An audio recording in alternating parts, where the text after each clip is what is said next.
And we are live. Hey, everybody, this is Roberto Blake, helping you create something awesome today. Welcome back to the channel. Today, we are going to be doing a deep dive into YouTube creator tools. We're going to be talking specifically about Viewstats Pro from the Mr. Beast team. We're going to be talking about our good friends over at VidIQ and Tubebuddy, and of course, one of 10.com, one of 10 media, new up-and-comer in the space, along with Viewstats Pro from the Mr. Beast team. So really excited to do this one because it's going to be a little bit different for you. In the meantime, though, real quick housekeeping. If you want to be part of the chat and you're watching on YouTube, you need to be subscribed to the channel. And so while you're doing that, we can shout out our sponsors. So our sponsors today are not any of the YouTube tools that we're covering, but it's our good friends over at Streamyard, which is how we're able to stream right now on 6 platforms all at once. Streamyard is letting us stream on Facebook.com, YouTube.com, LinkedIn.com, Twitch.com, Kick.com, and X.com, formerly Twitter. So shout out to the crew at Streamyard for making the simplest tool in live streaming and letting us multi-stream across all of the monetized platforms. Same thing for OpusClip. OpusClip is how we're going to be repurposing the timestamps and clips from the episodes and putting them on my Roberto Blake Highlights channel and also across my other social media platforms. So shout out to our good friends at OpusClip with one of the best AI tools for cutting and curating clips of your live streams, podcast interviews, and long-form content. And of course, last but certainly not least, shout out to our friends over at Kajabi for making sure I don't have to be a digital sharecropper, and neither than you. With Kajabi, we can have memberships, courses, cohorts, and all of those things without splitting 30% with the YouTube platform or 50% with Twitch and other platforms. We can keep most of our money when we provide experiences, memberships, courses, or digital download products to our paying customers. So we can definitely make sure that we're getting the proper monetization and diversifying. Shout out to our friends over at Kajabi. So that is the housekeeping with regard to our sponsor. Shout outs, links to everything are, of course, as always, in the description down below on YouTube. So let's get into some of these tools. Now, I'm going to start probably by explaining what each of these tools is. And so for that, I need to go to my share screen here. So with my share screen, I'm going to definitely make sure that you can see each of these tools, and I'll kind of give you a summary of each of them. Let me also make sure I blow them up enough to where you can kind of get a better sense of them. So we've got 4 different tools that we're going to be covering, and I will answer some of your questions about them. And I want to give you basically a summary of what each of these tools is. So Mr. Beast and his team came out with a new cool tool called Viewstats, and there is a Viewstats version that is also the Pro version. I'm paying for my own yearly subscription. By the way, I probably like for let's see, VidIQ and Tubebuddy, I think, gave me lifetime free memberships, so I'm not paying for their tools. I have a yearly subscription to one of 10, and I have a yearly subscription that I bought for Viewstats Pro, so I'm paying for those, and everything but Viewstats Pro has an affiliate program, so I'm an affiliate of all of those, and links are in the description, so I think I got that out of the way. So now you know what my relationships with these platforms are. VidIQ and Tubebuddy both used to sponsor me, by the way. And because I'm platform agnostic and sponsor agnostic, I'll promote everything that actually works. So it's not a favoritism thing. You might be surprised by my perspective on these tools because regardless of whatever relationships I have or have had, which I'm happy to disclose, I really am a numbers guy. And so I'm going to go by what I feel is just by the numbers, the truth. So we're going to kind of go with that. Let me see something. Clover, what is weird with the chats? And Clover, I typoed that, but I'm asking you what's wrong with the chat since you're a mod. So I'm asking my mods if there's something weird going on with the chat. So yeah, I've got links for all these, Devin. So make sure you're checking out. Thanks for the support, brother. But yeah, what I will tell you is this. Each of these is kind of a uniquely different tool. There is a little bit of crossover there. So let's start with Mr. Beast and Friends and their tool, Viewstats Pro, and let me explain it. And then I'm going to explain 1 of 10. Then I'll explain VidIQ. Then I'll explain Tubebuddy. And then you'll at least have an overview. Then we'll go through each of these one by one and what you need to know, who this is for, best use case, and we'll basically do 2 main scenarios on is it worth it for you. So we'll do a, hey, you're broke and you have $0 version, and then a, hey, you have unlimited money, money's no object version of, and because that's the best way I know how to do an objective, should you get this? Yeah.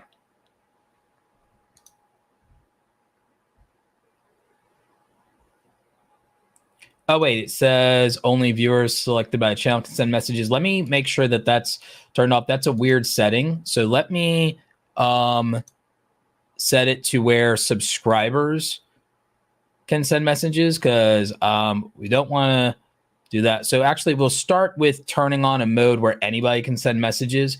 So if you guys are having problems on the YouTube side sending messages, anybody should be able to do that. Once we're like 20 or 30 minutes in, the mods will remind me, and then we'll go to subscribers only mode, not live commentary mode. I thought that live commentary mode was something else if I checked it.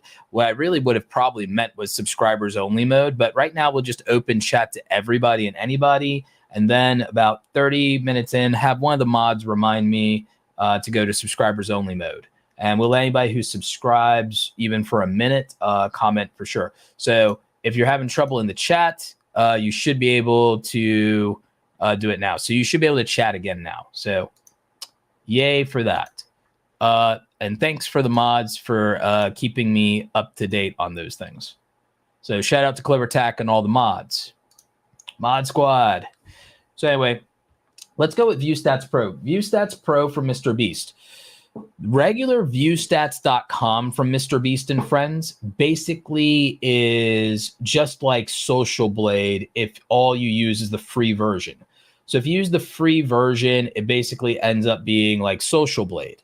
But if you use the paid version, which is Viewstats Pro, you can set up alerts to discover video trends and more or less kind of look at either trends in your niche or your competitors. You can also look for outlier videos. And one of the cool things is this can separate whether you're looking for outlier viral videos for long form or for short form videos on YouTube. Then you have thumbnail search for inspiration. And then you have, you can look at A/B test. Now, instead of you actually doing an A/B test on your own content, this would be an A/B test basically viewer that lets you see who on YouTube is doing A/B test for their thumbnails and what that is. And then with collections, you can organize your research so that you can build your ideas. So if I walk you through this, so setting up alerts, empower your YouTube experience with personalized alerts tailored to your interest and update in real time. So if we got started with this and I wanted to look into, I wanted alerts on something, I would, knowing that it's the content I would care about making any type of content on, I might care about videos on passive income. I would probably care about videos on side hustles. And I'd probably care about videos on UGC content. So if I'm being honest, that's probably, and let me not have a comma in side hustles. These are probably the only things that I really probably want to keep track of just to keep it simple in terms of give me alerts for videos kind of like on these. So I can add words that I want to include or exclude from video titles as an option. This could actually be helpful for some of you. I'm not going to exclude or say it must include anything right now. And then in terms of video types, I actually am really personally only interested in long form, but here you can see how you can do long form and shorts. So this is a really cool feature for being, you know, up to date in it. Now, I only want it to alert me personally of videos that have 100,000 plus. Now, let's go at 50,000 plus views. That's the only thing that I want an alert for. And so this alert is just high value videos is what I'm going to call it. So that's what I'm on the lookout for. And so here it is it's going to automatically find inspiration for me on the videos that fit my criteria for these quote unquote high value videos. And I can set up other alerts. So the thing is, if a video starts performing and does extremely well and gets over 50,000 views and is in the criteria that I said, it's going to give me alerts and notify me, and I'm going to be able to kind of keep track of those videos. And so this is really cool. This is very dope. So who's this feature help and who is this feature for? Like, this is kind of cool. One, if you're doing a lot of research and you need inspiration, this is also good for anyone who's not just a content creator, but if you're a thumbnail artist working for another creator, then it can be very cool. And so this is extremely helpful from that perspective in terms of making that research faster. If you're somebody who's doing either thumbnail inspiration or you're looking for content ideas to build out your content strategy and you need some of that video and title inspiration, very good, but especially good for people who are working in the niche of, hey, I'm a thumbnail artist working for a creator, or I'm a creator who prioritizes thumbnails to make my videos the best that they can be. Some creators lean very heavily. Their content lives or dies by their thumbnails.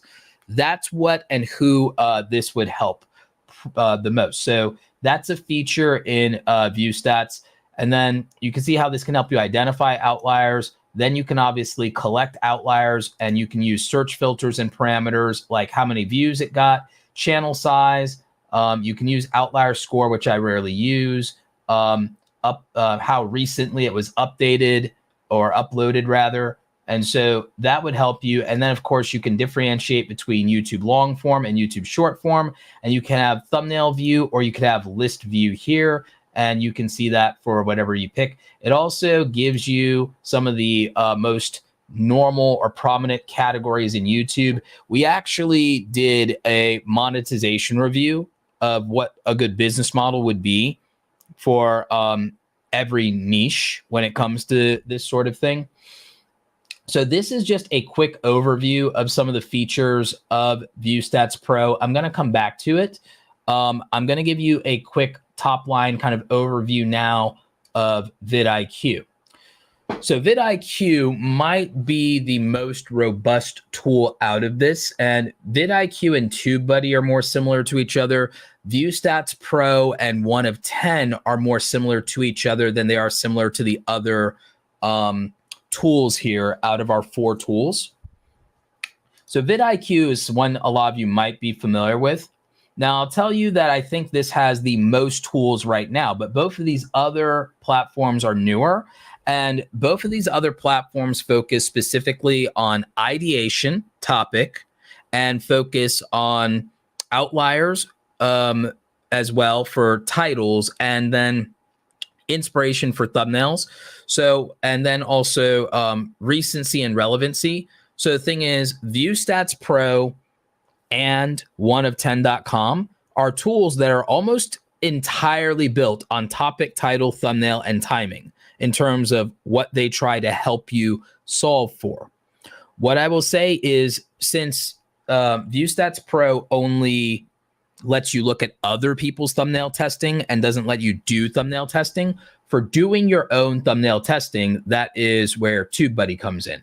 But let's focus on VidIQ for a moment. And if you have questions, leave them in the chat if you're watching the live stream, and put a Q by them. If you have questions in the comments on the replay, put them in there. I'll try to answer as many of your questions as I can. And I've kind of set generally an agenda in the timestamps, but we'll correct them to make them accurate at a later date. So right after I finish the stream, I'll run it through ChatGPT and I'll get accurate timestamps. I'll run the transcript through ChatGPT and get accurate timestamps.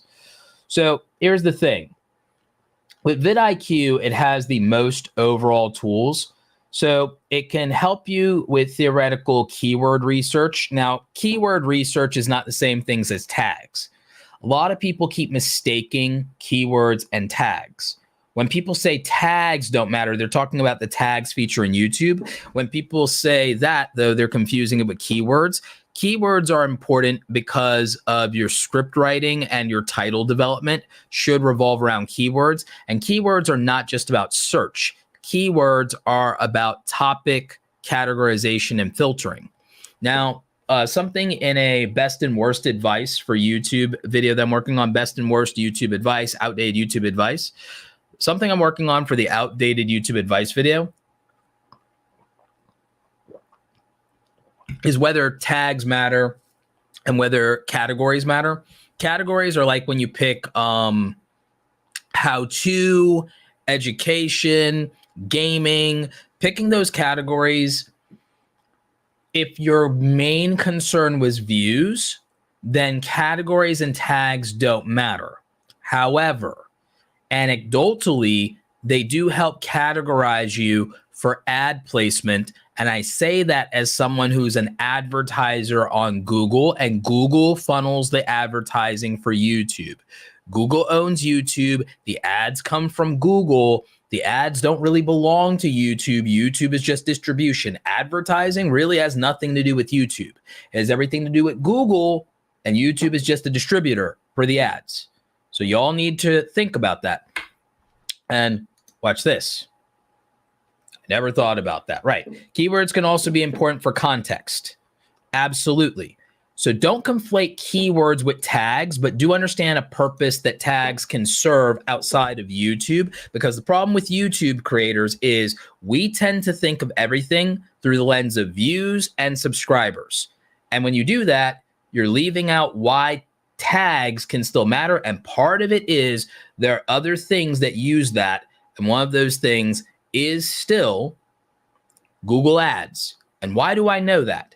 Because you can actually, as an advertiser, choose where you're advertising, and you can filter for keywords and tags, and you can also put negative keyword and tags that you want to exclude. So if I can exclude you based on keywords and tags as an advertiser, that means I can exclude you or include you or prioritize you based on that as an advertiser. It means that you can move into my pocket of approved channels through that mechanism as well. So this could affect potential for ad distribution.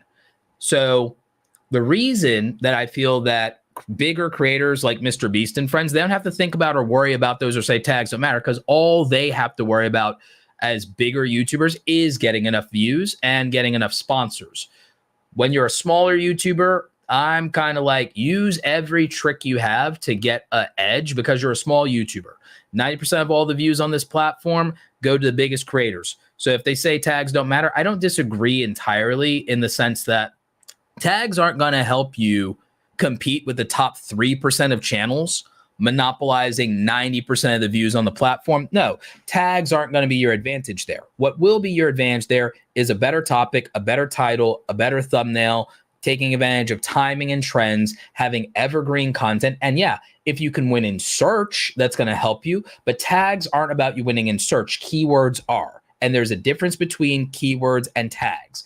Keywords can help you win in search. Tags are not all that keywords encompass. Keywords find their way into your title. They find your way into the transcript based on the script writing you did. So write your script for YouTube. And it also does, keywords find their way also into your timestamps for your video chapters. And we know this because those show up as search queries in Google search for snippets of your video by the video chapters, aka the timestamps. So timestamps matter, and therefore timestamps include keywords. Keywords matter. So keywords appear in the timestamps of videos, the playlist for videos, the titles for videos, and all of those things are surfaced in YouTube results for search and recommendations in YouTube and Google. So keywords matter even if tags do not when it comes to search and discovery. Tags can anecdotally affect potential for ad placement, and YouTube categories can also anecdotally affect ad placement. And I say that because I get to select on those things as an advertiser. So unless Google comes out and tells me I don't have the ability to screen for that as an advertiser, then it doesn't matter. But I can screen for your category and your tags as an advertiser. So as an advertiser, I'm telling you the other side here. So I would still say they matter only for that reason.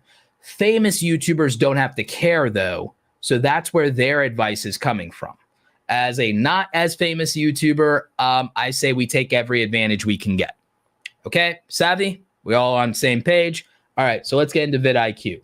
So VidIQ is largely thought of from the old days as an SEO tool. I would argue that's not really an SEO tool as much as it is a complete YouTube dashboard and growth tool. And what I mean by that is, one, it can actually help you easily simplify the data on your channel a little bit cleaner than YouTube and make it easier to understand.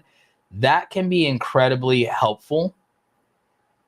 And so you can also create goals. And so it can help you with gamification and tracking on your channel. It can simplify some of your channel stats for you. It can also very easily help you track your achievements and milestones. And that can be helpful historically if you're just trying to see like what the history of your channel was and when you finally achieved a certain thing. So that's something that you can look at. And I do like that feature, and to a lesser degree, Tubebuddy has that feature. It also has things to help you with ideation. Now, it takes a different approach to ideation than 1 of 10 and Viewstats Pro. Its approach to ideation is around 1, personalizing ideas for you using AI by scraping the data on your channel. And this is where it's welcome to daily ideas comes from. So it can do that. It can also save your ideas. So I would say this becomes a more complete ideation tool. It also can predict to some degree with accuracy, in my opinion, whether or not certain ideas could be helpful. Now, don't mistake ideas for titles. These are ideas of what to make a video about, not necessarily how you should phrase the title of the video. Remember, MJ's asking, so are some tags higher ranking than others? Just remember, tags are not about ranking videos and SEO. Tags are, to a degree, about classification and categorization. And arguably, as an advertiser, I would say that has more to do with inclusion and exclusion criteria for ad placement, which affects CPM and RPMs. So I would say it has more to do with that. I don't really think tags have anything to do, in my opinion, with, or you should think of it not as any way to do with views. I don't think you should think of tags having anything to do with views if that's what you care about. If you care about views, no amount of work that you do on your tags can double your views if that's what you're worried about. I think about them as making context and categorization much more clearer to the platform. And I think that has a lot more to do with ad placement. I'm saying that as an advertiser. And the same thing for choosing your YouTube category. Choosing your YouTube category, no amount of choosing your category differently will 10x or double your views by changing that in YouTube. So if your goal was to double, triple, or 10x your views, your category in YouTube and your tags in YouTube are not a means of doing or accomplishing that. So if that's your goal, they're meaningless. If you are thinking about, I would like advertisers to accurately categorize my channel and to match with me and put proper ads on my channel, you should think of it from that perspective. Yeah, so I would say that I would think about them more for, I want to be categorized this way, which I feel is important for advertising. So I would think about the category you're picking. That's more about advertising because it's an advertising vertical. And the tags, I would say that that's added context in that advertising vertical. And I would only think of them from that perspective. So I don't believe that they don't matter. I think that if all you care about is views and subscribers, they don't matter. And a big YouTuber's perspective is much more driven by views and subscribers. It's not really driven by ad revenue because they get enough views to not worry about it. And they get enough sponsors to not worry about it. They have enough donations to not worry about it. And they sell enough of their own stuff to not worry about it. So, but if you do care about ad placement and ad revenue, I would care about it. And I think that's really all I want to say about tags for right now, unless I make a dedicated episode about it, because other than that, I just think it's exhausting and I think it derails the conversation. So there's your segment about tags and about categories. And I don't really want to talk about it anymore because we're focused on how to use tools right now. So again, you have a daily ideas tool here in VidIQ. This could help with inspiration. Who's this for? This is for the type of person who doesn't know what to make for some reason. If you guys want to talk about tags, by the way, and keywords, you can feel free to talk about it in the chat or in the comment section. I'm just not going to address it at this point. I'm going to focus on specific questions around tools. So yeah, so you can get daily ideas from this. You can also look at competitors in your niche, and you can see how they're doing and how they're performing. Tubebuddy has a tool like this as well. And so you can kind of just get a sense of where do you stand versus your competitors. And you can look at that over, 7 days, 14 days, 28 days. And you can see that on views and subscribers. So how are you doing versus the competition at any given time? And so, that's something that it gives you the availability for. As you can see here, these are good friends, but also, we compete in the same niche. So Daryl Eves, Nick Nimmin, channel makers, video influencers, video creators, shout out to all of them. I could obviously throw more in there or switch that around just based on like who's popping at the time, who's hip and happening. So keywords. Like I said, keywords is much less, in my opinion, about tags. Keywords is separate from tags. So keywords, in my mind, are much more about quantifying very specific opportunities. And the thing is, now, if you are a channel that looks at, let's say you do product reviews. If you're doing product reviews, or you're doing education content, if you're in tech, beauty, or you review as seen on TV products or products on Amazon or something like that, or you do software tutorials, that's where search terms become very important for you. The same thing is true if you do news, politics, and commentary. What people are searching for and how often can matter to you. Now, with regard to that, you could look at also things that are up and coming. And you can look at this if you're a reaction channel. If you're a reaction channel, I would say that this could also be really helpful. So this shows you, for example, recent rising search terms and how much they've increased by, but also how much competition there are for them. So you want high volume, low competition in terms of the amount of videos that have been made about something. So again, this can be good for reaction channels and review style channels. It's not particularly helpful to people who are trying to make viral storytelling or viral spectacle content, which is why, again, the strategy of keywords, the strategy of search, the strategy of SEO, not really a Mr. Beast and Friends strategy. Probably don't really care about it. However, if you're a reaction channel or you're a channel that does something in careers, personal development, software, beauty, product reviews, primary example, let's look up how many people search on the Unbrush.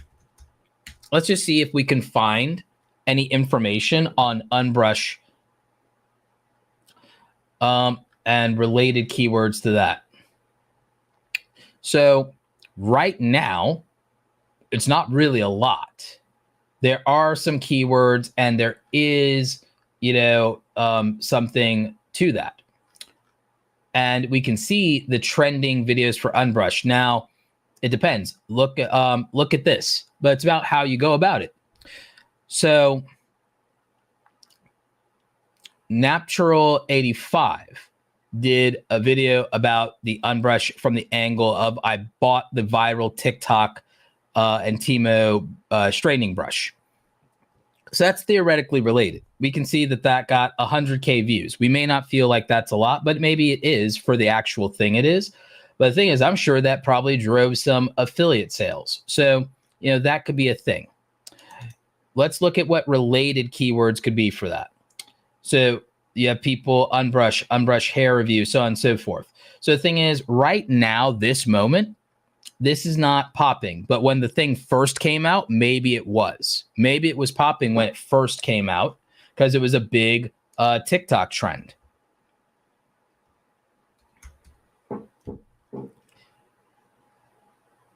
So the thing is, what we can see is this doesn't get searched nearly as much. But I want to show you maybe something that I'd be interested in. So green screen. How to remove green screen in Premiere Pro. This worked out really well for me. See, how to remove green screen in Premiere Pro had medium competition and search volume of 108,000 monthly searches. You know how many views my video on Adobe Premiere green screen currently has? It has 130,000. Has 130,000 views. It didn't start out with great views, but it ended up with 130,000 views. So if you do find something that has extremely high search volume, and high search volume is 6-figure search volume, then it's a very good video to make. I'm going to try another one to show you an example here. How to add background music in Premiere Pro. So let's see. There's probably a version of this, though, if I go to matching keywords or related keywords. There's probably a version of this that has high search volume. Background music itself has extremely high search volume, so maybe just incorporating that as a piece of the keyword in the title could do very well. The last video I made on that was years ago, but it has, I think, 700,000 views. But I made that a while ago. Video editing tutorial, extremely high search, medium competition. So what you want to do is you want to try your best to find high search volume, but you also want, if possible, to find low competition. So let's see. How close can we get on high search volume? Now, in general, Premiere Pro tutorial in general does very high, but it is competitive. So combining keywords could work very well when it comes to something like that. Worked for me in the past. This will also give us questions that might have high search volume. So what I might change in this is go to questions and go to Premiere Pro tutorial, just as an example. So you can see that for a tool, VidIQ is probably one of our better tools when it comes to title development. It's not going to be as great, I think, even if you try with, even if you were to try to use it specifically to get ideas. I think it's very good for ideas. I think it's very good for keywords and SEO. I think that its strongest feature really is title development. So out of anything, I would say that vidIQ is good for topics and titles. Now, let's go to its comparator TubeBuddy. And in the meantime, I'm also going to take a peek at some of your questions in the chat. We got a super chat here from Sister Kamala. Hi, Roberto. Thanks for the valuable info. Appreciate you. Entomologist says, hey, Roberto, I got your guide in my email. If I join the first tier of Awesome Creator Academy, what I get access to?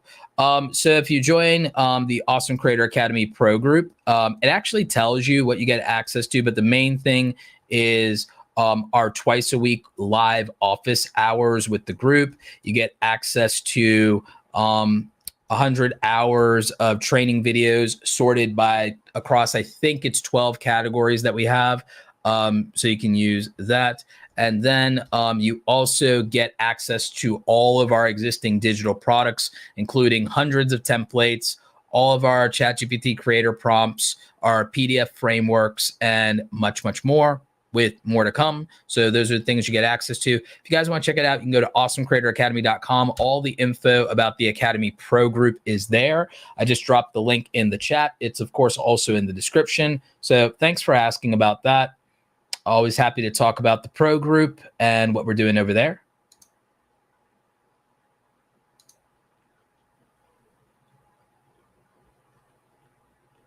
Yeah. So I would say that the best overall tool for topics and titles specifically might be VidIQ, if I'm just being blunt and honest. Now, for inspiration around thumbnails and topics, and then maybe even also timing, it's a toss-up between Viewstats Pro and 1 of 10. I'm going to give a slight edge, probably, if I'm being honest, to 1 of 10 for probably ideation when it comes to the combination of topic, thumbnail, and timing. For topic, thumbnail, timing, I'm going to give the edge to 1of10.com for outliers. We'll circle back to that later. For thumbnails overall, and overwhelmingly when it comes to tools, I'm going to give that to TubeBuddy. And I'm going to give that to TubeBuddy's A/B testing. And I'm going to tell you why TubeBuddy's A/B testing is superior to YouTube's ABC thumbnail testing and why it matters. Even though YouTube gives you theirs for free, which it'll roll out to all creators by the end of 2024, according to the YouTube executives and VP, end of 2024, and also Renee Ritchie, creator liaison. According to them, by 2024, end of 2024, everyone should have the ABC thumbnail testing in YouTube. Here is why TubeBuddy, and not because they sponsored me in the past, here's why TubeBuddy's thumbnail testing is superior. Because TubeBuddy's thumbnail A/B testing lets you A/B test titles and thumbnails. You can test titles and or thumbnails, and YouTube doesn't let you do that. And according to Amjad Hanif, the VP of Creator Products, they don't intend to do title A/B testing natively in YouTube. So for those reasons, TubeBuddy is superior. Now you do need the Legend plan for that. Here's the other reason. YouTube's ABC thumbnail testing focuses on watch time as the only relevant metric. TubeBuddy will let you decide which metric matters to you when you're deciding which one of these thumbnails was the winner. And it will give you more granular detail, and it will give you more control over your test.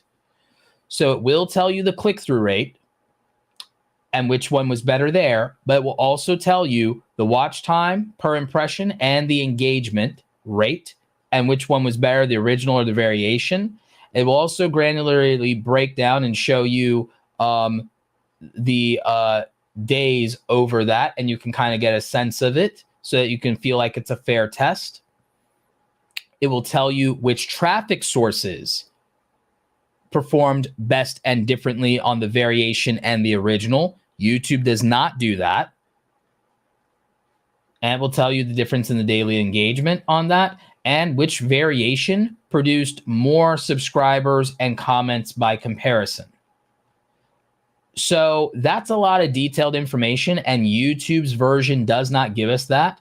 And currently, 1 of 10 and Viewstats Pro does not have an A/B thumbnail testing feature, nor does vidIQ.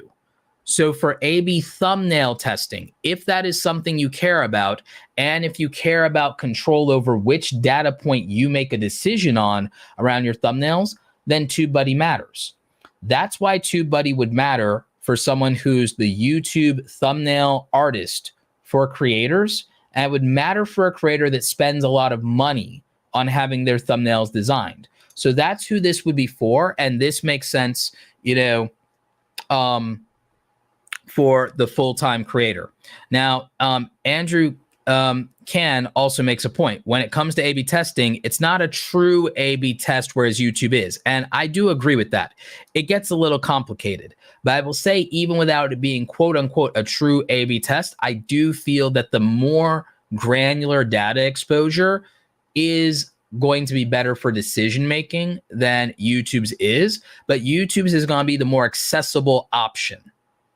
So that is something that I think is important in context. And I'm sure Andrew, since he has intimate knowledge of this as someone who worked at TubeBuddy, can definitely help you with understanding this. So he's in the chat as a mod. And Andrew, happy to have you on at any time to talk about a lot of these things. You'd be probably one of the best people in the business. At some point, would love to talk with you, maybe at VidCon, since we'll both be at VidCon, we could talk about this.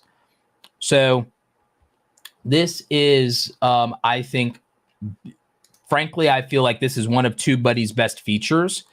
The other feature that I think is good if, and this is a big if you care about SEO and ranking for authority, tracking it and knowing the tracking for you and your competitors across different topics can be helpful. So I think that TubeBuddy's ranking report and competitor analysis are my two other favorite features to know who the market leaders are, what the top ranking videos among yourself and your competitors are. And I personally feel that's helpful. The other thing is it does also tell you if you're ranking for those things in Google and not just YouTube. So I do like it for that reason, but I do not think that SEO is relevant to entertainment channels. I only think SEO is really relevant to education, business, and product channels. So another reason why this feature doesn't matter to the big YouTubers, and big YouTubers don't talk about it, and the big YouTubers poo-poo SEO a lot, is simply the fact that SEO doesn't matter to viral YouTubers and viral content creators, and that's not really who it's for. SEO matters if you have an over 30 audience. So if you're catering to elder millennials, Gen X, boomers, those are the people who use search terms. Those are the people who care about curating their content. And that's good for if you have very specific things that you're doing. So if you are that, then it makes sense. It makes sense for example, someone like Clover Tack, who's a firearms channel. SEO makes sense because you might want to target people that are either looking for a specific safety protocol, a Second Amendment issue, or a specific manufacturer of certain firearms or a model of firearm. Makes sense for somebody like Clover Tack. Doesn't necessarily make sense to worry about SEO if you're doing vlogging, if you're doing gaming, if you're doing pranks. Maybe SEO doesn't matter. If you're doing spectacle storytelling, SEO doesn't matter. If you're doing things that are focused on products, careers, news, categories, it can matter a lot more to you, and you might want to be the dominant person for certain things, and so you will care about tracking your rankings. Another productivity thing that I think TubeBuddy is great at is the find replace tool for links. So I look at TubeBuddy as a productivity tool, and I really feel that its best features are more suited to the business-oriented creator, the edutainer, and the education channel, not so much the entertainment channel, unless you care about A/B testing thumbnails specifically. And some of you will just value YouTube's tool more for that, and that one is free once they give it to you. So that would matter. Someone like the Orlando guy whose traffic is mostly search would care about TubeBuddy and VidIQ, potentially could care about it more than they would care about Viewstats or 1of10.com. So that's kind of a highlight there on the TubeBuddy side. There are more features from TubeBuddy, like the SEO Explorer and some other tools in terms of search. But again, we narrowed who that's relevant for. Overall, for SEO and search, because of the overlap in ideation tools, I give the edge to vidIQ. And I would probably say that out of every tool here, vidIQ might be the most practical, well-rounded tool out of all of them. And I'm going to give it that edge because I believe that topics, titles, timing, and transcripts would matter more than anything else, and that includes thumbnails. Thumbnails are important, but I would say this, when I say more than thumbnails, I mean for the far majority of channels at all stages in their journey. Now, for a monetized creator or a creator that's trying to break out and get attention, thumbnails matter probably the most, at least from an initial attention standpoint, besides the topic and title. The reality is all of them need to work together. But if you won on thumbnail and timing alone, then that could be what blows you up if you were looking for viral videos. And for that perspective, then that's where 1of10 and Viewstats Pro probably are the most helpful. In that regard, I'm going to give the edge to Viewstats Pro. And the reason that I probably give the edge to Viewstats Pro, even though it has the exact same filters for the most part, with one exception, with two exceptions on its filters, which would be view duration and median views. But you could just substitute view duration for long form versus short form. But I think that specific view duration matters a lot because podcasting can be extreme long form, for example. Median views could matter more than just min and max. I would say that I would give the edge to 1of10.com. And I feel that 1of10.com with slightly better filters, and I think their pricing is relatively the same between Viewstats Pro and 1of10.com. I think the pricing is the same. I'll probably check that later to confirm. But what I would say is, given that, one, they tend to cover most of the same categories, for example, and they give you collections versus bookmarks. And you could basically come to a lot of the same conclusions. It's kind of an either or. Right now, I feel that the results that I get from 1of10.com are slightly better than I get from Viewstats Pro, which comes from Mr. Beast and Friends. So I feel like 1of10 and Viewstats are very, very close to each other in terms of what they offer. I feel the results for Viewstats Pro are not quite as good as 1of10. And according to WG Mojo in the chat, they're both $49 a month, which means they're both about $500 a year. So that is accurate there. And oh yeah, now that we're at 30-minute mark, we can go subscribers only in the chat. So if you're not subscribed, better do it now.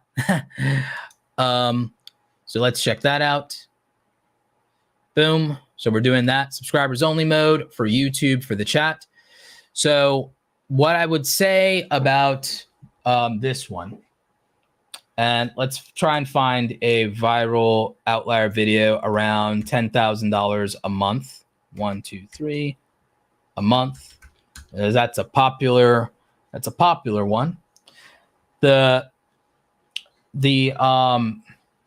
potentially viral videos and thumbnails around this are really good results. Let's get it down granularly into filters though. So let's filter these of only the last 6 months. Let's look for ones that specifically got over 100,000 views, because that's what we're looking for as an outlier. And let's only care about videos with that are over 20 minutes, which is very, very specific. And so let's apply those changes and see what results we get. So the results we get are very good. And I like that it also tells us the number of the average of views that, you know, we get per channel. I also like that in the layout here, I can basically, and I can change these layouts to just show me the thumbnail or the thumbnail and the data. So that's kind of cool. What I love about this is that I can really see these nice and big, and I get a real great sense of the thumbnails. And so this is incredibly helpful in ideation and research. So again, I feel like these results are going to come out slightly better. Excuse me. I feel like these are slightly better than Viewstats Pro for now. But I think that both of them are relatively close and they cost the same price. So if I'm choosing between one of 10 and Viewstats Pro, it depends on how much I value the alerts portion and how much I value this thumbnail search feature, wherein I can upload one of my own thumbnails, for example. So I'll just use the thumbnail from today's video and try and see if I can get similar thumbnails for potential inspiration and see what's competitive and how many views those things get. And I can judge it by similarity, outlier score, view count, newest, oldest. So that's actually pretty helpful for either researching my own thumbnails and seeing what I'm competing with, or finding a competitor or a client and then trying to see what the recommendations are. And this can be great for inspiration and for ultimately trying to decide what your thumbnails can be. Could also influence your titles. So the thing is, that's a very unique feature that I do feel justifies Viewstats Pro. And I think it's actually really strong personally. Personally, I find that really strong. I also find this ability to set alerts so it can look for specific types of videos, and then I can choose to curate them into my collections. I think that that's actually a really good set of features. And then knowing how other creators are A/B testing and being able to look at recent text or check a specific channel and see the A/B testing of a specific channel or a specific video, there is some value in that from a research and ideation standpoint. The trick would be whether or not your niche relies heavily, heavily, heavily on its thumbnails to succeed, and whether you're investing in a thumbnail artist or if you yourself are a thumbnail artist. So if you're a thumbnail artist, the best overall tool for you is probably Viewstats Pro if you're a thumbnail artist who works for YouTube creators, or if you're a spectacle or storytelling channel, or you are specifically trying to be a breakout channel in your niche, and you know that you have to compete specifically on thumbnails and also on outlier view topics, then this would be the tool that best lets you leverage that. So it's the best overall tool out of all of them in theory from that perspective.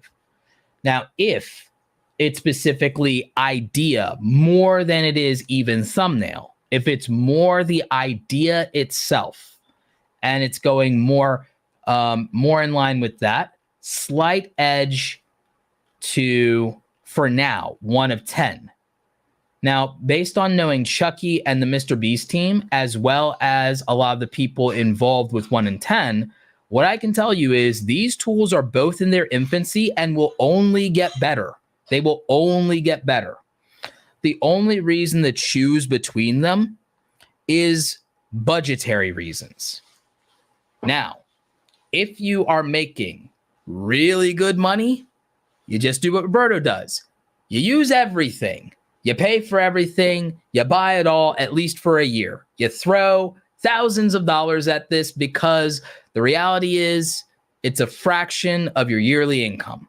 But if that's not true and it's not a fraction of your yearly income and it's a bigger sacrifice for you, here's the interesting clincher.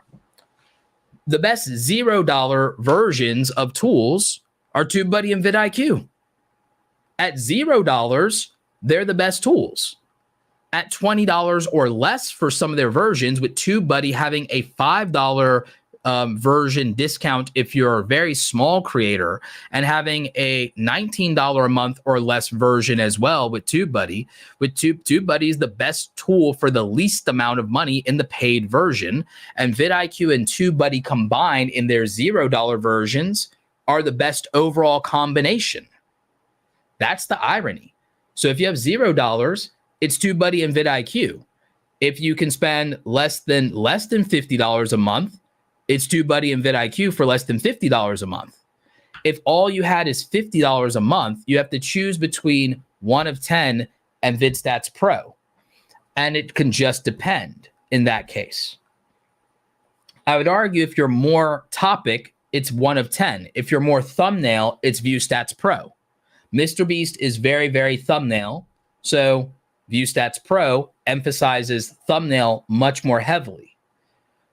Topic idea is probably stronger for one of 10, but right now that's a very close. And we're talking about the difference between 90 and 95 here. We're talking really kind of the difference between 90 and 95. So the thing is, I don't think you could go wrong or be sad with Viewstats Pro or one of 10, .com. I don't think you can be sad with either of them. Best well-rounded tool, let me give the edge to VidIQ. If I have to only use 2 tools in combination, and this is just Roberto, if Roberto has to use only 2 of these tools, I'm probably using Viewstats Pro and VidIQ, ironically. Ironically, I'm using Viewstats Pro and VidIQ if I can only pick 2 of these. If I can only pick 2 of these, those are the 2 I'm picking. Viewstats Pro, I'm picking because of Chucky on the MrBeast team and the fact that I have a sense of his vision, his dedication, and the sheer amounts of data that the MrBeast team has and proven track record of success. I am not betting against anything MrBeast has a hand in and that he's helping build out. Not by a long shot. So I'm going with that. VidIQ. All of you know how much of a Tubebuddy guy I am and have been, and how ride and die I am for Tubebuddy. But I also have a great relationship with Rob Sandy, the founder and CEO of VidIQ, and both of them have sponsored me. So I don't know how biased I can be, both being I've made money from both companies, and I have great friendships and relationships with the founders of both companies. But I would feel differently if the founder of Tubebuddy, Phil Starkovich, was still in charge of and owned everything Tubebuddy. I'd feel wildly differently. And because Rob Sandy still owns VidIQ, and also because of the acquisition of Creator Now from Arac, and because of the acquisition of video creators from my friend Tim Schmoyer, I know that VidIQ just has a big team, huge resources, a lot of experience, a lot of data, and that they're crushing it, and that they keep iterating the tool, and they have a lot of investment in more of these tools and integrating the AI portions of them for creators. And that's actually something I'm really interested in. It's also just extremely well-rounded and robust. Tubebuddy is great, but I just feel that right now the features are still catching up. There's some new stuff coming out very soon in beta that I'm happy to showcase and test with you guys. But right now, I feel that VidIQ is winning on the innovation between those two. And then if I bring in the newcomers, 1 of 10 and Viewstats Pro, they're both hungry teams. They're crushing it and doing great things. And for the price, you're really just choosing between the two of them. And like I said, it just depends on whether you feel you're more topic driven or more thumbnail driven. I'm a graphic designer at heart. And again, slight bias in me toward the Mr. Beast team. And so for those reasons, I would be Viewstats Pro, but I'm also more involved with the thumbnail artist side of the house of things. But I will say I'm a huge fan of 1 of 10, and purely on topic, I think it generates better results if you care more about topic than you do thumbnail. I think for thumbnail inspiration, ideation is the edge on Viewstats Pro. Now, Tubebuddy is my all-around winner for productivity, though, because of the diversification of a lot of its tools and features, and because I am a more edutainment-based creator. There's a lot here that gives me value, and it's the cheapest option out of all of these in a paid version. So you should still consider the paid version if you can get enough out of one of the lowest tier plans for it. So that's kind of where it comes into where you should probably consider at least using the free versions of Tubebuddy and VidIQ, and then pick between a paid version for Viewstats Pro and 1of10.com. And then, depending on how much you rely on the features that VidIQ or Tubebuddy provides, you should upgrade to a more robust version of one of that if it has features you want or that you need.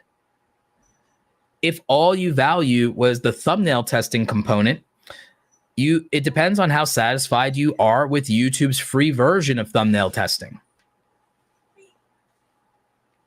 So in terms of picking these and who it's for, with an unlimited budget, you would just own everything like me. But that's not realistic for most creators.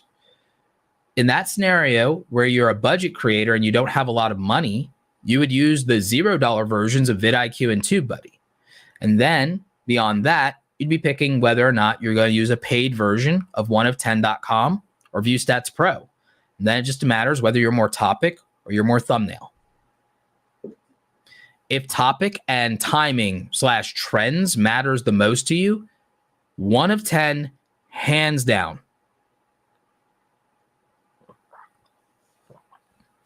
For caring about topic, title, thumbnail, and timing, I'm going to give it to 1of10 for now. For now, I'm going to give it to 1of10.com for now if it's topic, title, thumbnail, and timing. If you're not vulnerable across the board and you're just more vulnerable on thumbnails and you got to pay for one, maybe it's Viewstats Pro then.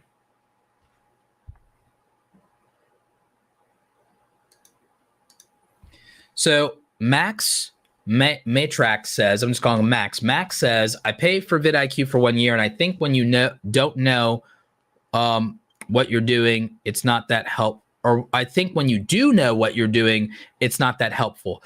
I think that really just depends. I think that just depends. Depends on your situation. And I would say that the big differentiator on whether these things work sometimes depends on what type of content you're making. YouTube is skewed in that regard because most of you who are trying to look into YouTube growth content, I'm going to be real, I think a large portion of you are in niches that a lot of you are in niches where these tools would not necessarily be the deal breaker and would have marginal utility. The primary example of this would be most YouTube tools until now with Viewstats Pro and let's say 1of10, most YouTube tools like VidIQ and TubeBuddy were not designed around the gaming community, the prank community, and even the vlogging community, or people trying to do viral trend-based videos. They just weren't built around that. And that's what skews toward a lot of the young people in YouTube, like let's say under 25. I'm not saying there are no gamers, vloggers, and pranksters over 25, but let's be real. the niche for a lot of those things are the interest and entry level for the younger creator. And so when the tools are built by people older than that, that's not where the interest lies. Viewstats Pro and 1 of 10 are built by the younger generation of creators, and they understand the younger generation of creators. So Viewstats Pro and 1 of 10 are going to be more helpful if you're a gamer than the other tools. Do the other tools have zero value? No. But from the perspective of what you care about, if you're more of a gamer, Viewstats Pro. You're doing viral storytelling, Viewstats Pro. You're doing spectacle content, pranks, Viewstats Pro and 1of10.com are the tools more suited to that. You're doing tech, you're doing product reviews, you're doing beauty, you're doing career development, you're doing make money online. Both of those tools are great, but you still get a lot of utility out of VidIQ and Tubebuddy at that point. Music is another hard one. Another hard one. And I would say that maybe Viewstats Pro and 1 of 10 might help better in that. But that one's also a very specific one as well. And a lot of people, the reality is you're passionate in very challenging niches. And the thing is, it's very hard to break through when that's the case. I would argue that if you're in niches like art, music, and gaming, specifically art, music, and gaming, it's very hard without being the best in the world at what you do to stand out in those niches. They are very much passion-driven niches. They're also some of the lower profitable niches if you're not the best in the world. So that's really challenging. And in those situations, it's hard to say that a tool will be the thing that helps you the most. The reality is that in that situation, when it comes to art, when it comes to gaming, there are strategies I know how to do that work in those things. But someone who's doing it from the bottom of their heart probably isn't going to be amenable to a strategy that works. Because a strategy that works will often conflict with the personality of the person who is much more driven and invested emotionally in it. So that's one of those things to where, while I don't talk about or believe in luck, because I'm not superstitious in that particular way, I think everything has a logical, reasonable explanation to a degree. And we just may not be able to parse or figure it out. But I think there's some material science that is going to be able to explain why something happened a lot of the time. The thing that I would say about this is when it comes to niches like music, art, and gaming, passion is important to be able to do those things. But just because you're passionate and you make good stuff and you try your little heart out is not really conducive to, okay, I'm going to get a lot of attention or people to pay attention. The reason I say that is because in the real world, it's already insanely difficult to do those things and get attention in the real world. So there's not a linear analog, I'm good at this, therefore I prosper result with those things to begin with. So that still translates to the online world. So therein lies the problem. Now, here's the thing. In the real world, and this is the weird thing about what's happening in YouTube right now, what's working on YouTube are things that work in real life. That's where we're at right now. It's why IRL content, reality TV style content, is crushing it on YouTube.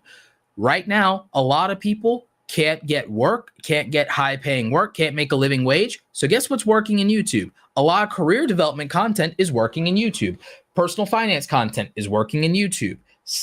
Financial self-help, financial and debt journeys is working in YouTube. And in the real world, the professional class gets a lot of praise, attention, and status. So lawyers like my friend Emily D. Baker or lead attorney, they can crush it because in the real world, they're considered high value. They have status. They have real world social proof. That translates to the internet. Blue collar work right now, gig work and side hustles are getting attention because in the real world, there's a demand for it and people are doing it because they're trying to make money and it's accessible. It may not have the status that lawyers, doctors like Dr. Mike Diamonds or Dr. Chris Rayner, the doctors on your Dr. Stan Ekberg, okay, status in the real world. But the reason that DIY, construction, home repair, demolition, blue collar jobs, dirty jobs, side hustles, that stuff gets views on YouTube right now because in the real world, people are using that as an access point to change something in their own life. And it works.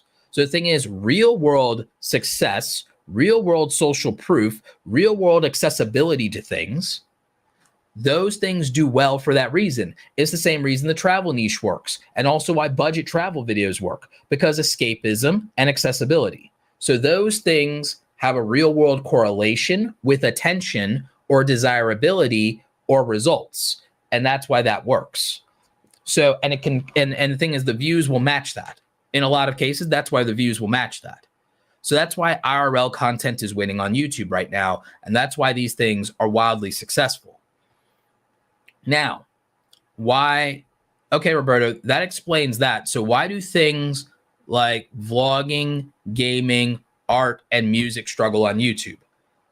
Well, because unfortunately, and this is just the truth, and people who have done this know this, that even if you're a good artist, it's very hard to make money on it in the real world still. And to make money as an artist in the real world, you usually have to compromise and then go the commercial route. If you're doing it from a place of passion, then that kind of sucks and you don't want to do it. And therefore, that's why that struggles even in YouTube and social media. Are there exceptions to that rule? Well, Roberto, this person's crushing it, doing exactly what they want with no compromise. Okay, exception versus rule. Because in the real world, artists that win are the exception, not the rule. Hence the word starving artist.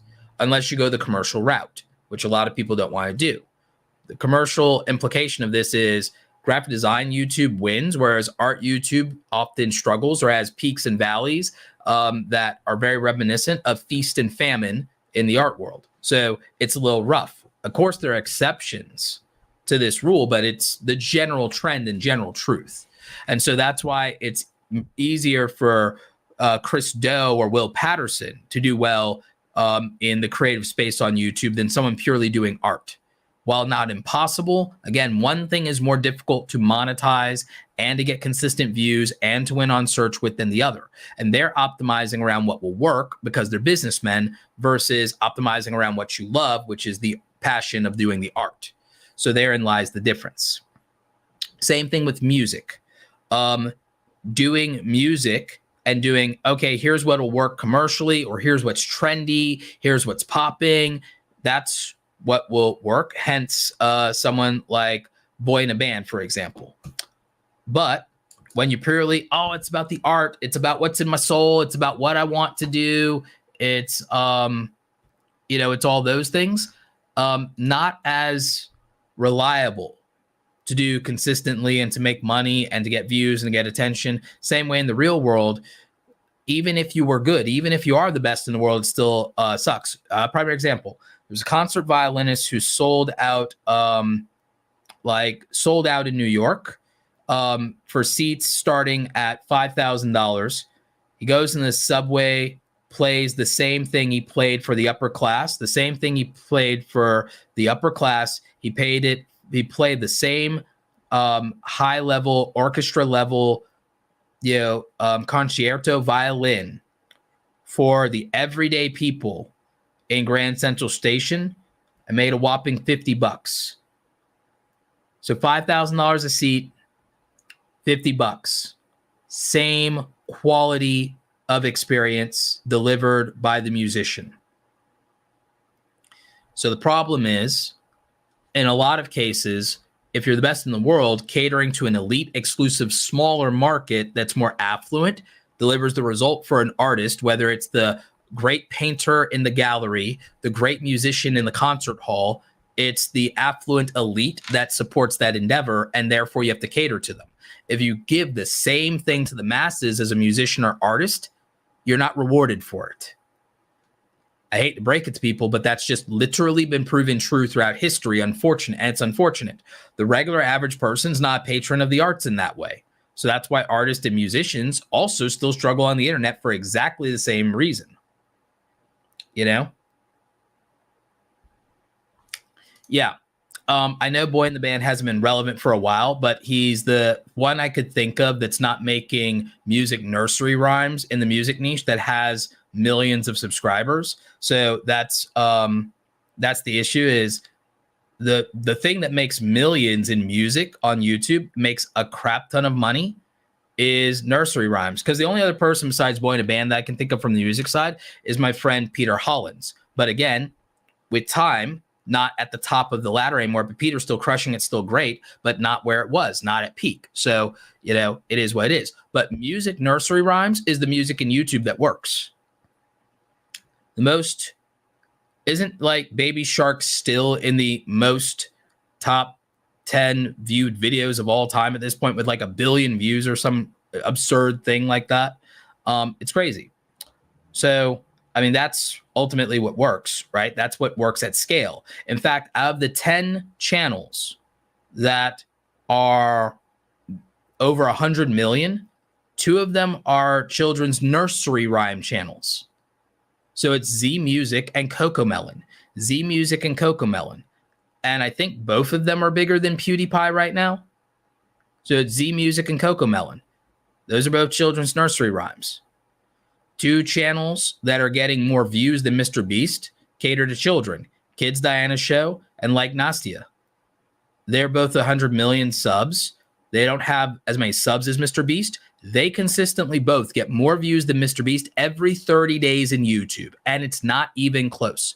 Mr. Beast, last time I checked, as much as he's crushing it, is not even in the top 50 most viewed in every 30 days of YouTube right now. And most of the content that is children's programming, mostly nursery rhymes and children's entertainment, vlog style, IRL content. You can look it up. You can look it up. So that's wild. So that's where the disparity is coming from with people in terms of understanding these things. So, all right, Roberto, that makes sense when you say it. So why is it so hard? And that makes sense for music. That makes sense for art. Okay, well, what about gaming? What about vlogging? Okay. Vlogging obviously peaked with Casey Neistat. The thing is, it developed a vlogging community and a vlogging niche. You know what happened? Same thing happened in gaming. Consolidation. There were breakout stars, breakout verticals of interest, and then there were trends. And then over time, there are people who fell off, fade away, got canceled, retired, aged out, broke up, got divorced. And so what's left of vlogging is consolidation. It's, okay, we like these people and they're the ones who stuck around. It's no dissimilar to when the parallel to vlogging content, TV slice of life sitcoms, what happens? There's a bunch of sitcoms that all launch. Some get to season 2 and drop off and are canceled or can't keep it up, or the stars get canceled or don't return, or there's fights on set or whatever. Some go 3 seasons, 4 seasons, 5 seasons, and very few make it to 8 or 10 seasons when it comes to sitcoms. Sitcoms last anywhere from 3 to 12 seasons, and they average out around 5 or 6, and that's how it is. A couple of them survive. The Office, Friends, Happy Days. Sometimes they keep a loyal audience. A lot of times they don't. Vlogging is the same as television sitcoms. So they only last but so long in terms of seasons. New ones launch, and then there's consolidation, and then there's nostalgia of watching the good old days. So like that's how it is.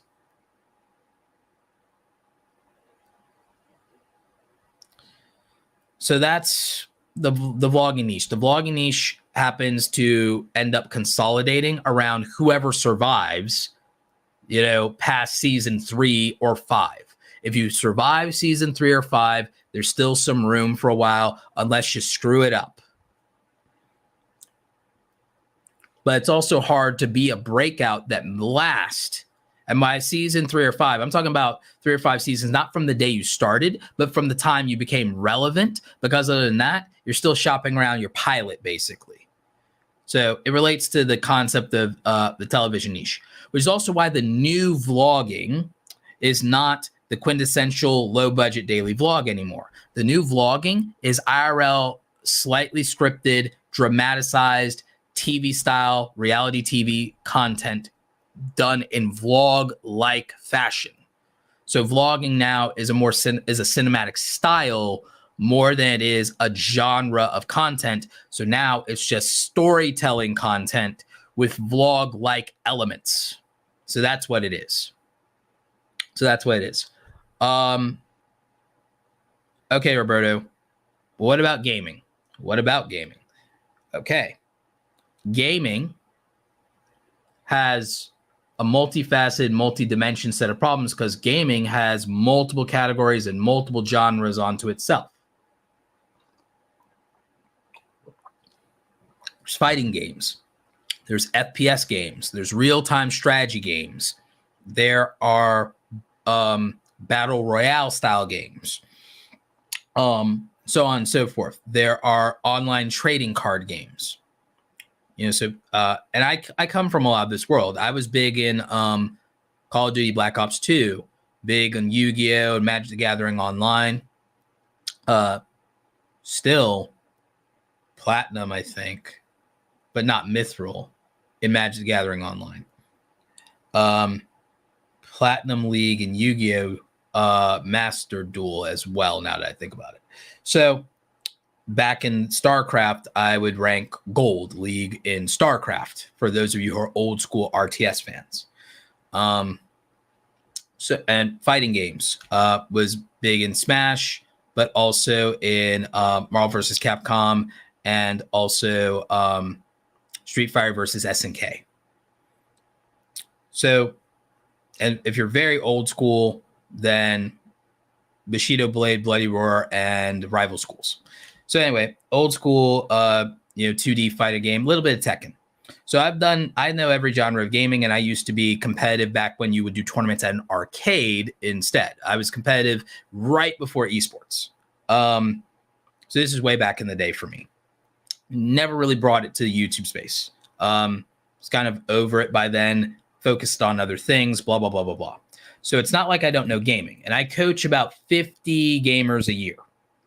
So I can tell you a lot about the gaming space. And the thing is, viewers do not have patience for something that they don't know will be great. Viewers in this particular niche do not have patience for something they don't know will already be great.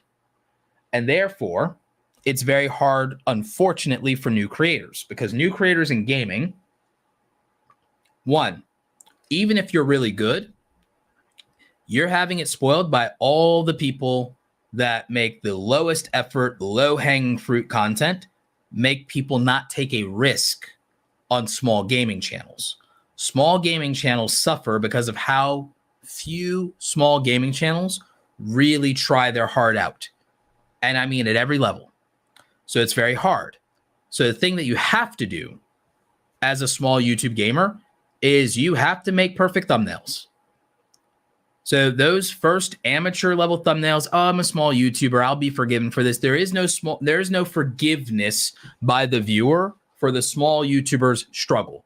The small YouTuber, I am telling you this, and I'm not saying this with any malice. The viewer does not care about the small YouTuber struggle, and they especially bloody well don't care if you're in gaming, because the thing is, that viewer can just watch a Markiplier video. That viewer can just watch a Jacksepticeye video.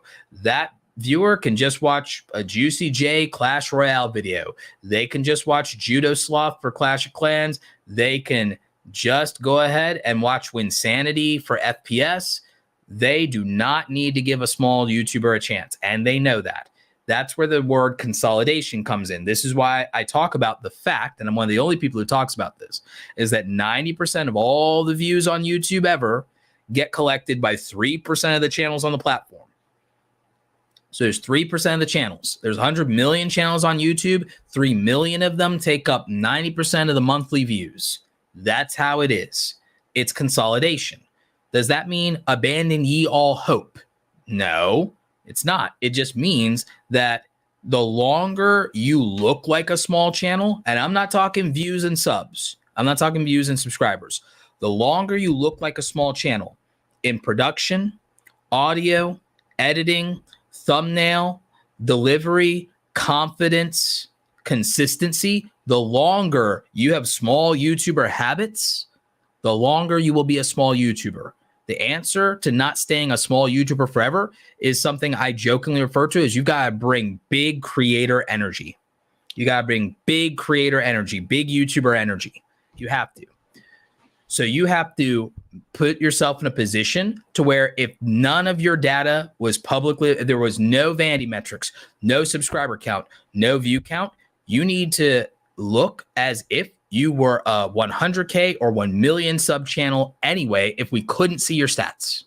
That's the answer. The answer is we should be able to have such an experience of your channel and such a perceived value and impression of your channel to where if we didn't know better, we would assume you were a 1 million subscribed channel for how well everything you do is at every single level, or at least a 100K channel. So bring big YouTuber energy. Big YouTuber energy is ultimately the secret to not being a small creator forever. That's really what it comes down to. And that means the best thumbnails possible, the best idea possible, and the best execution and performance on camera of that idea possible. And if you're in a niche that's highly competitive and also saturated with low-hanging fruit, like gaming, like vlogging, you absolutely have to do that. If it's music or art, you need relevancy, social proof, and to tap into pop culture and what people care about, assuming it's not you. And you should assume it's not you. So that's kind of how it is. If I was a musician and I wanted to stand out, I would have tapped into something with the Kendrick Lamar and Drake situation. If I was an artist, I would have made an animated short animating the Kendrick Lamar and Drake beef. You know, if I was a rapper, I would have came in and I would have done a remix or a rap reaction to the Drake and Kendrick Lamar beef. But here's the thing. That's more of a, I'm capitalizing on trends and timing than I'm making what I'm passionate about. See, that's the compromise that would have had to been made in that situation. An artist or a musician would have won by saying, this has attention, I'm going where the attention is.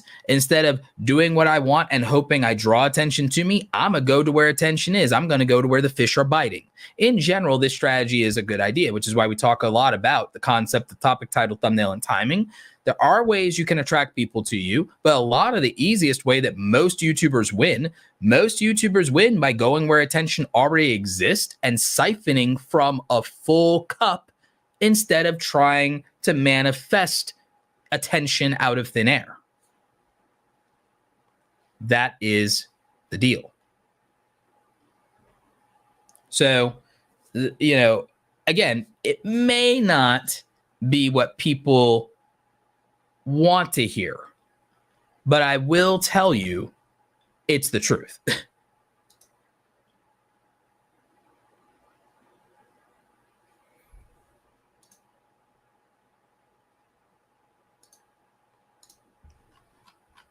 So again, may not be what people want to hear, but definitely is the truth.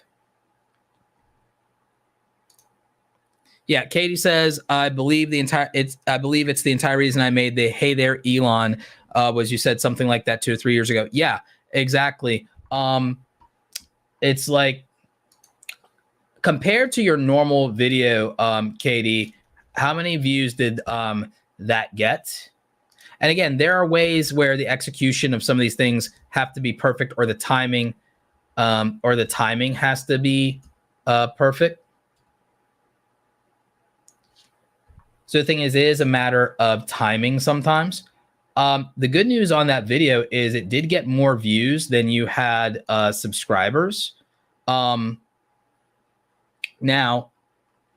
in your case, tutorials will always be the thing that probably gets the most views. But the thing is, Hey There, Elon as a parody still is in your top 1, 2, 3, 4. It's in your top 10 videos of all time. And that was a year ago, I believe, that you made that. A year or two ago, when Elon bought Twitter. It got better views than your tutorials. Yeah, it got better views than most of your tutorials. Not all, but most. But yeah, out of 86 videos, you haven't hit 100 videos yet. Out of 86 videos, that one idea is in your top 10. It's number 6 out of 86 videos. So out of almost 100 videos, it's in your top 10. So literally, that's how important sometimes tapping into comedy, parody, timing, current events can be, especially if you can be early enough. It could be the difference in an outlier video for you. And it was 1 out of 1 for a long time. Oh, nice. Or 1 out of 10 for a long time. Okay, yeah.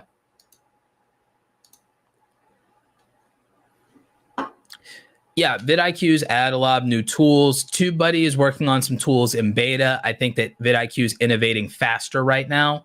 And right now, the newcomers, Viewstats Pro and 1 of 10 are killing it. Absolutely killing it. And again, I think these tools are great.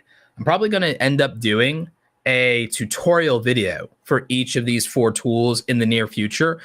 For my channel, for edited videos, I know it's been a while since I did edited videos. I also haven't live streamed a while. I had some family health stuff going on that had to be dealt with.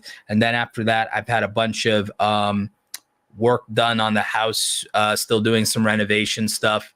Had the air ducts cleaned, and I've got a consult for putting an HVAC in the basement. So there'll be like central heating and air in the basement, hopefully before the end of the year.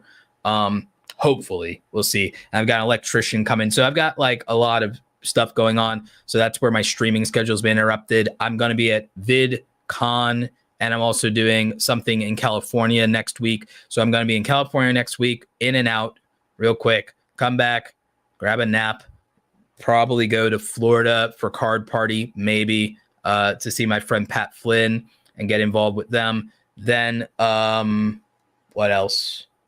Then we've got VidCon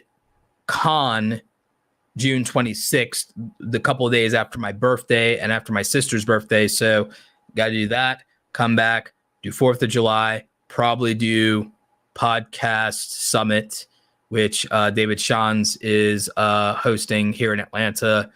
And then I've got more travel. So like June's going to be hectic for me. I'm going to try to edit some videos in advance. I'm going to edit some videos, get them out. I'll try to stream when I can for you guys.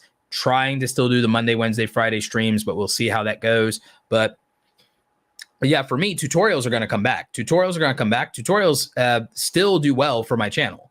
You know, I love helping you guys with strategy. I love helping you guys with YouTube tips and advice.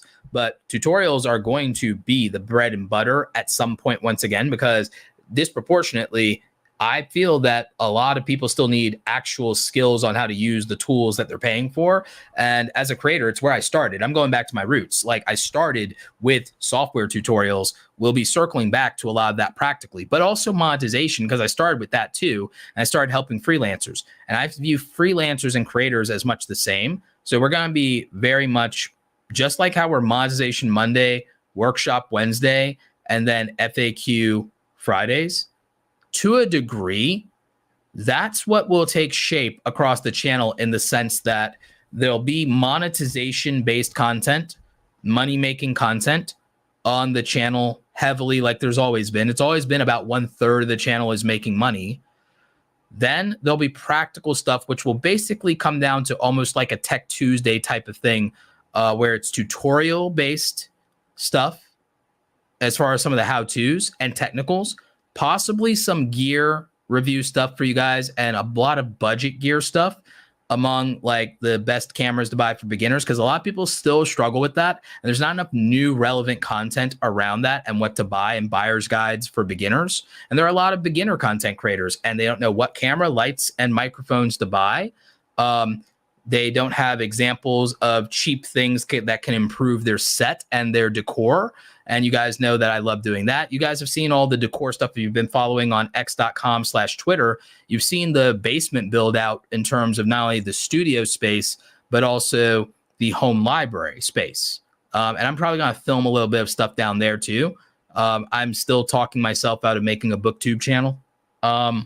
So, I mean, there's a lot of stuff that I feel I want to do that's search friendly, very education driven, and I'm going to make it the best way I can. But I'll be real with you guys. I'm not really in chasing views, grow the channel mode, and I haven't had to be for a while. I'm mostly going to focus on growing.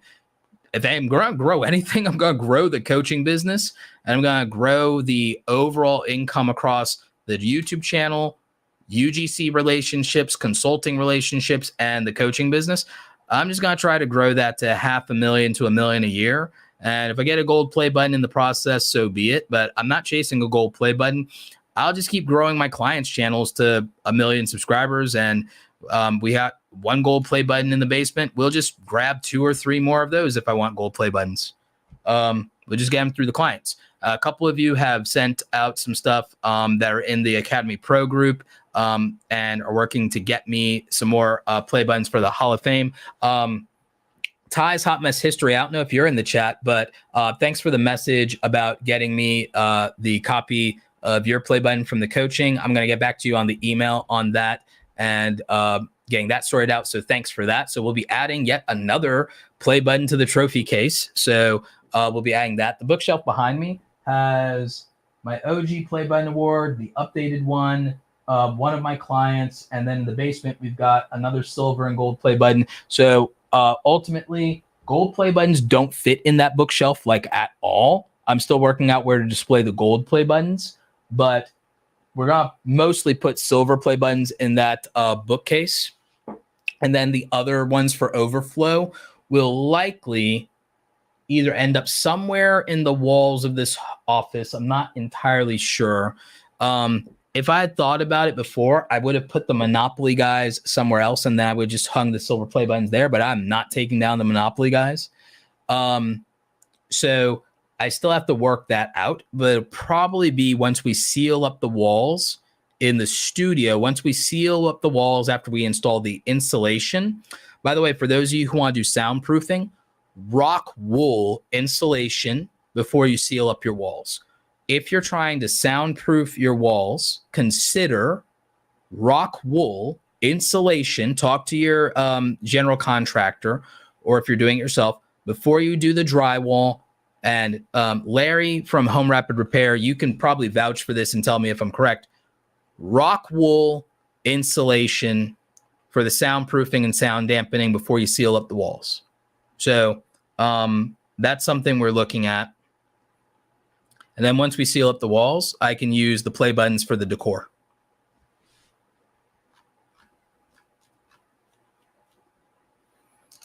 Small studio setup. Yeah, I can do a small studio setup video. I will probably use a corner in my bedroom to do the demonstration for a small studio setup.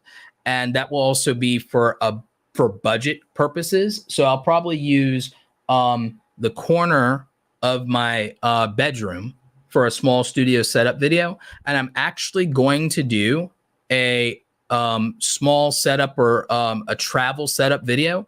When I'm doing my traveling, I'm going to actually do a behind the scenes of how to set up the filming and get good quality while shooting in a hotel room when that's all you can do. Spray in foam can be better for sound, but rock wool is great stuff. Thank you for that. Yep. Yeah, I like the Monopoly guys too. And yes, please smash the like button for the algorithm. Appreciate you guys. But yeah, small studio setup definitely happening. Fadi Outdoor Z says, hey, Roberto, can you give me advice on how to grow my channel? I mean, my channel grows really fast, then bum stop. I do things outdoors, even my channel name. So here's the thing. You need to consider what was successful and most successful in your channel in the past, but not only what, but why. Why was the channel successful in the past? Was it a pandemic bump? Was there a trend that you did? Is there a specific thing that people really, really liked? And not what your chat says they like or the comments said they like. What is proven with the views? But here's the other thing we can do. Let's go ahead and try something out, and maybe we'll make this a format in the future. Let's try something and see if we can find an outlier video. And I'm not sure if using the outdoors keyword is the answer here, because that's really general. But let's look for something, anything we can find that got 100,000 views for outdoors in the last 3 months, shall we? And we'll use, we're using Viewstats Pro right now, and then we'll try 1 of 10. So, not a very great showing for that when we use all. So let's try and narrow this down, and maybe we can use travel. I don't think we can select multiple categories. So let's just try travel and then use the outdoors tag here. All right. I'm not seeing anything that could probably work for you. Let's try it under vlogs and see what happens. And then we'll try this in 1 of 10. Let's see. Outdoors. All right, so that's not working. Let's try camping and see if there's anything with that.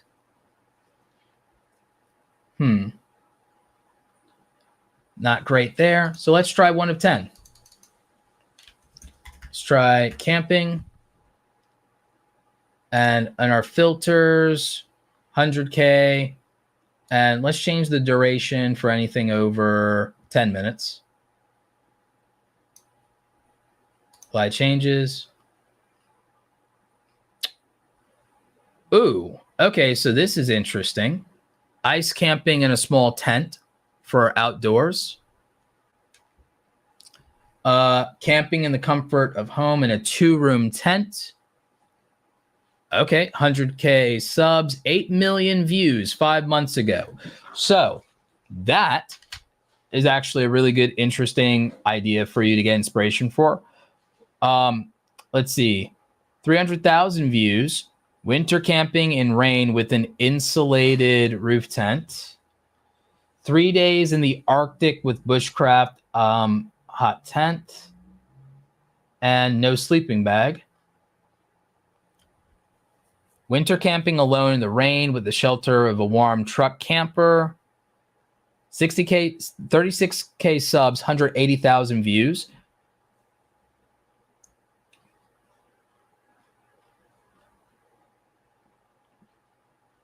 The Arctic thing and the winter thing gets a lot of views for camping. So we just saw for a fact that for topic and ideation, 1 of 10, why 1 of 10 is a little bit better than Viewstats Pro. We saw it for ourselves in real time. We ended up with better results.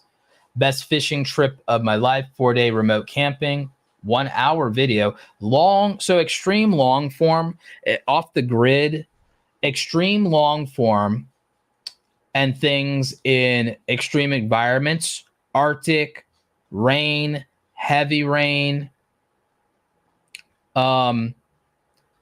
survival. Heavy rain and Arctic seem to be really big themes. So these are very challenge oriented, very powerful, gets a lot of views. A lot of the stuff specifically around tents and trucks. Tents and trucks do it a lot. So challenge-oriented survivalist type videos do really well. A client of mine, he hasn't been a client of mine for years, but he's absolutely killing it. Fowler's Makery and Mischief. Fowler's Makery and Mischief. I think he's at 2 million subscribers now.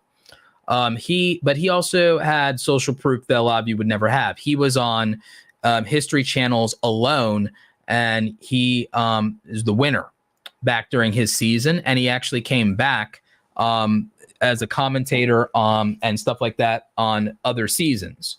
So he had been on a reality TV show, so he had a little bit of an advantage, but he made the most of it, and he crushed it. And one of the smart things he does was he also hired me, so at the time. But his success is mostly like his own stuff, but he's a really great inspiration for those who want to do survivalist content, challenge content, outdoors, niche, that sort of thing.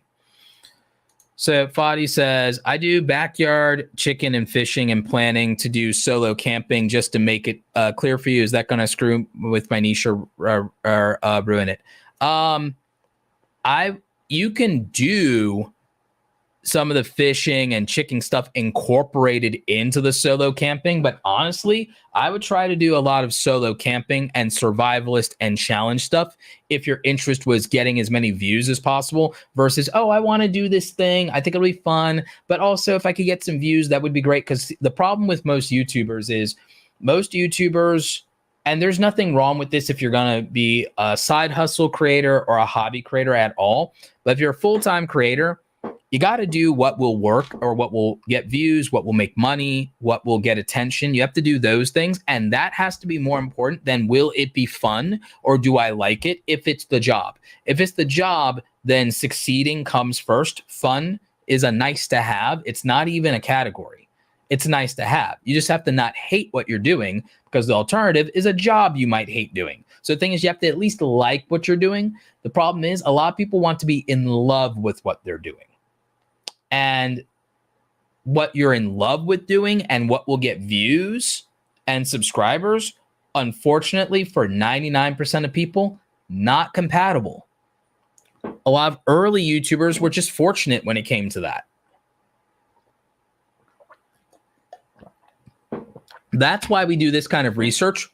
We do this kind of research and we do these kind of streams to figure out what's working, what's a trend, what is proven consistently to work over and over and over again, because once it's a pattern, we're not served by ignoring it.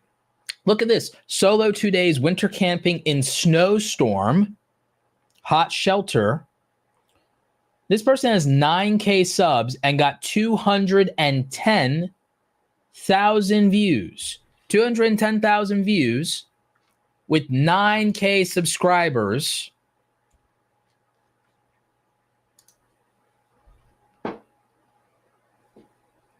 So if that's not an outlier, I don't know what is. So again, 8 million views with 100K subs. Yeah, so in terms of for topic ideation, 1of10.com is superior. So that's obvious.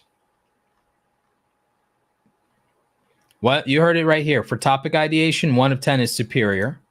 But also, my friend, solo camping and survival videos are your answer if you want 100,000 views potential. If you want 10,000 to 100,000 plus views, the answer is solo videos, tent videos, survival videos, shelter videos, Arctic and heavy rain and winter.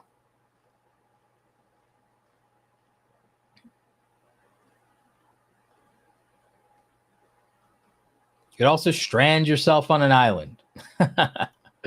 So it just is what it is.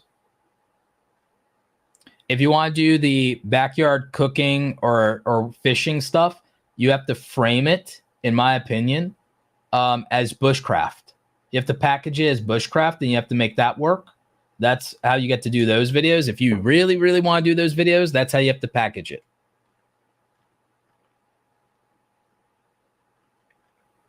So yeah. Like, if you're okay with doing side hustle content, making a little bit of money, doing stuff for fun, what I will tell you is you can make whatever you want if you never really prioritize. If you're not trying to be a full-time creator, you can make whatever you want. I never want to discourage hobby creators.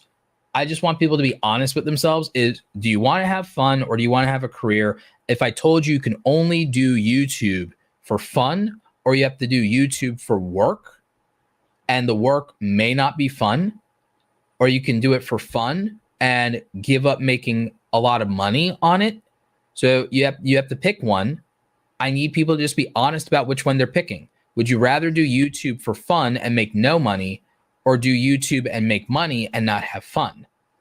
And the reason I'm going to go to those extremes, to make you get clarity for yourself in your heart of hearts on your priorities.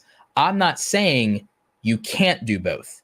I'm saying if you had to sacrifice between the two and decide, is YouTube my fun outlet and I keep my job, or YouTube is my job and I have to find another hobby to enjoy, you have to act as if that's your decision.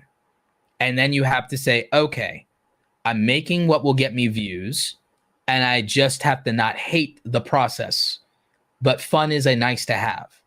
Or you can say, I just need to be able to have fun because other things in my life are not as enjoyable, and I want something to be able to enjoy. And if it makes money, fine. But if not, I'm okay with that. But people have to be honest about what they are looking for. People have to be honest.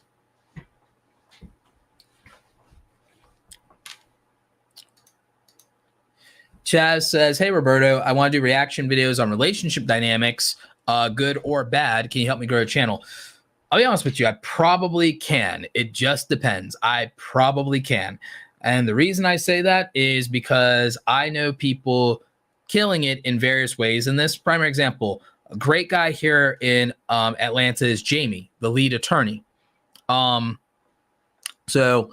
Jamie, the lead attorney, he takes a different angle on this because he was a very successful divorce lawyer for 20 years here in Atlanta before he retired to do YouTube full time. So he uses his legal expertise as his angle when it comes to this niche. And so he's tremendous. So he's another fellow Atlanta creator.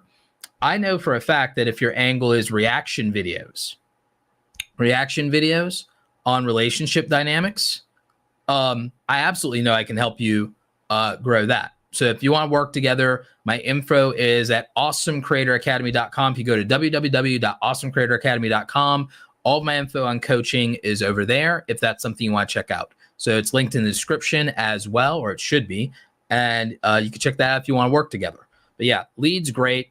He's a fellow Atlantean. There's a couple of us creators out here in Atlanta. Great community.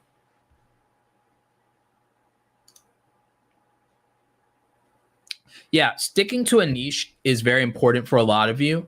If you want to make some other type of content, I'll give you guys an out and I'll give you guys a secret.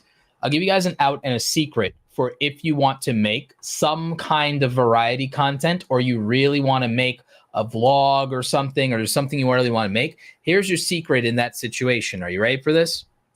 So if you're ever in a situation where there's content you want to make, but you're worried about how it will perform on the channel, I will tell you what your secret is. Make it your members only content.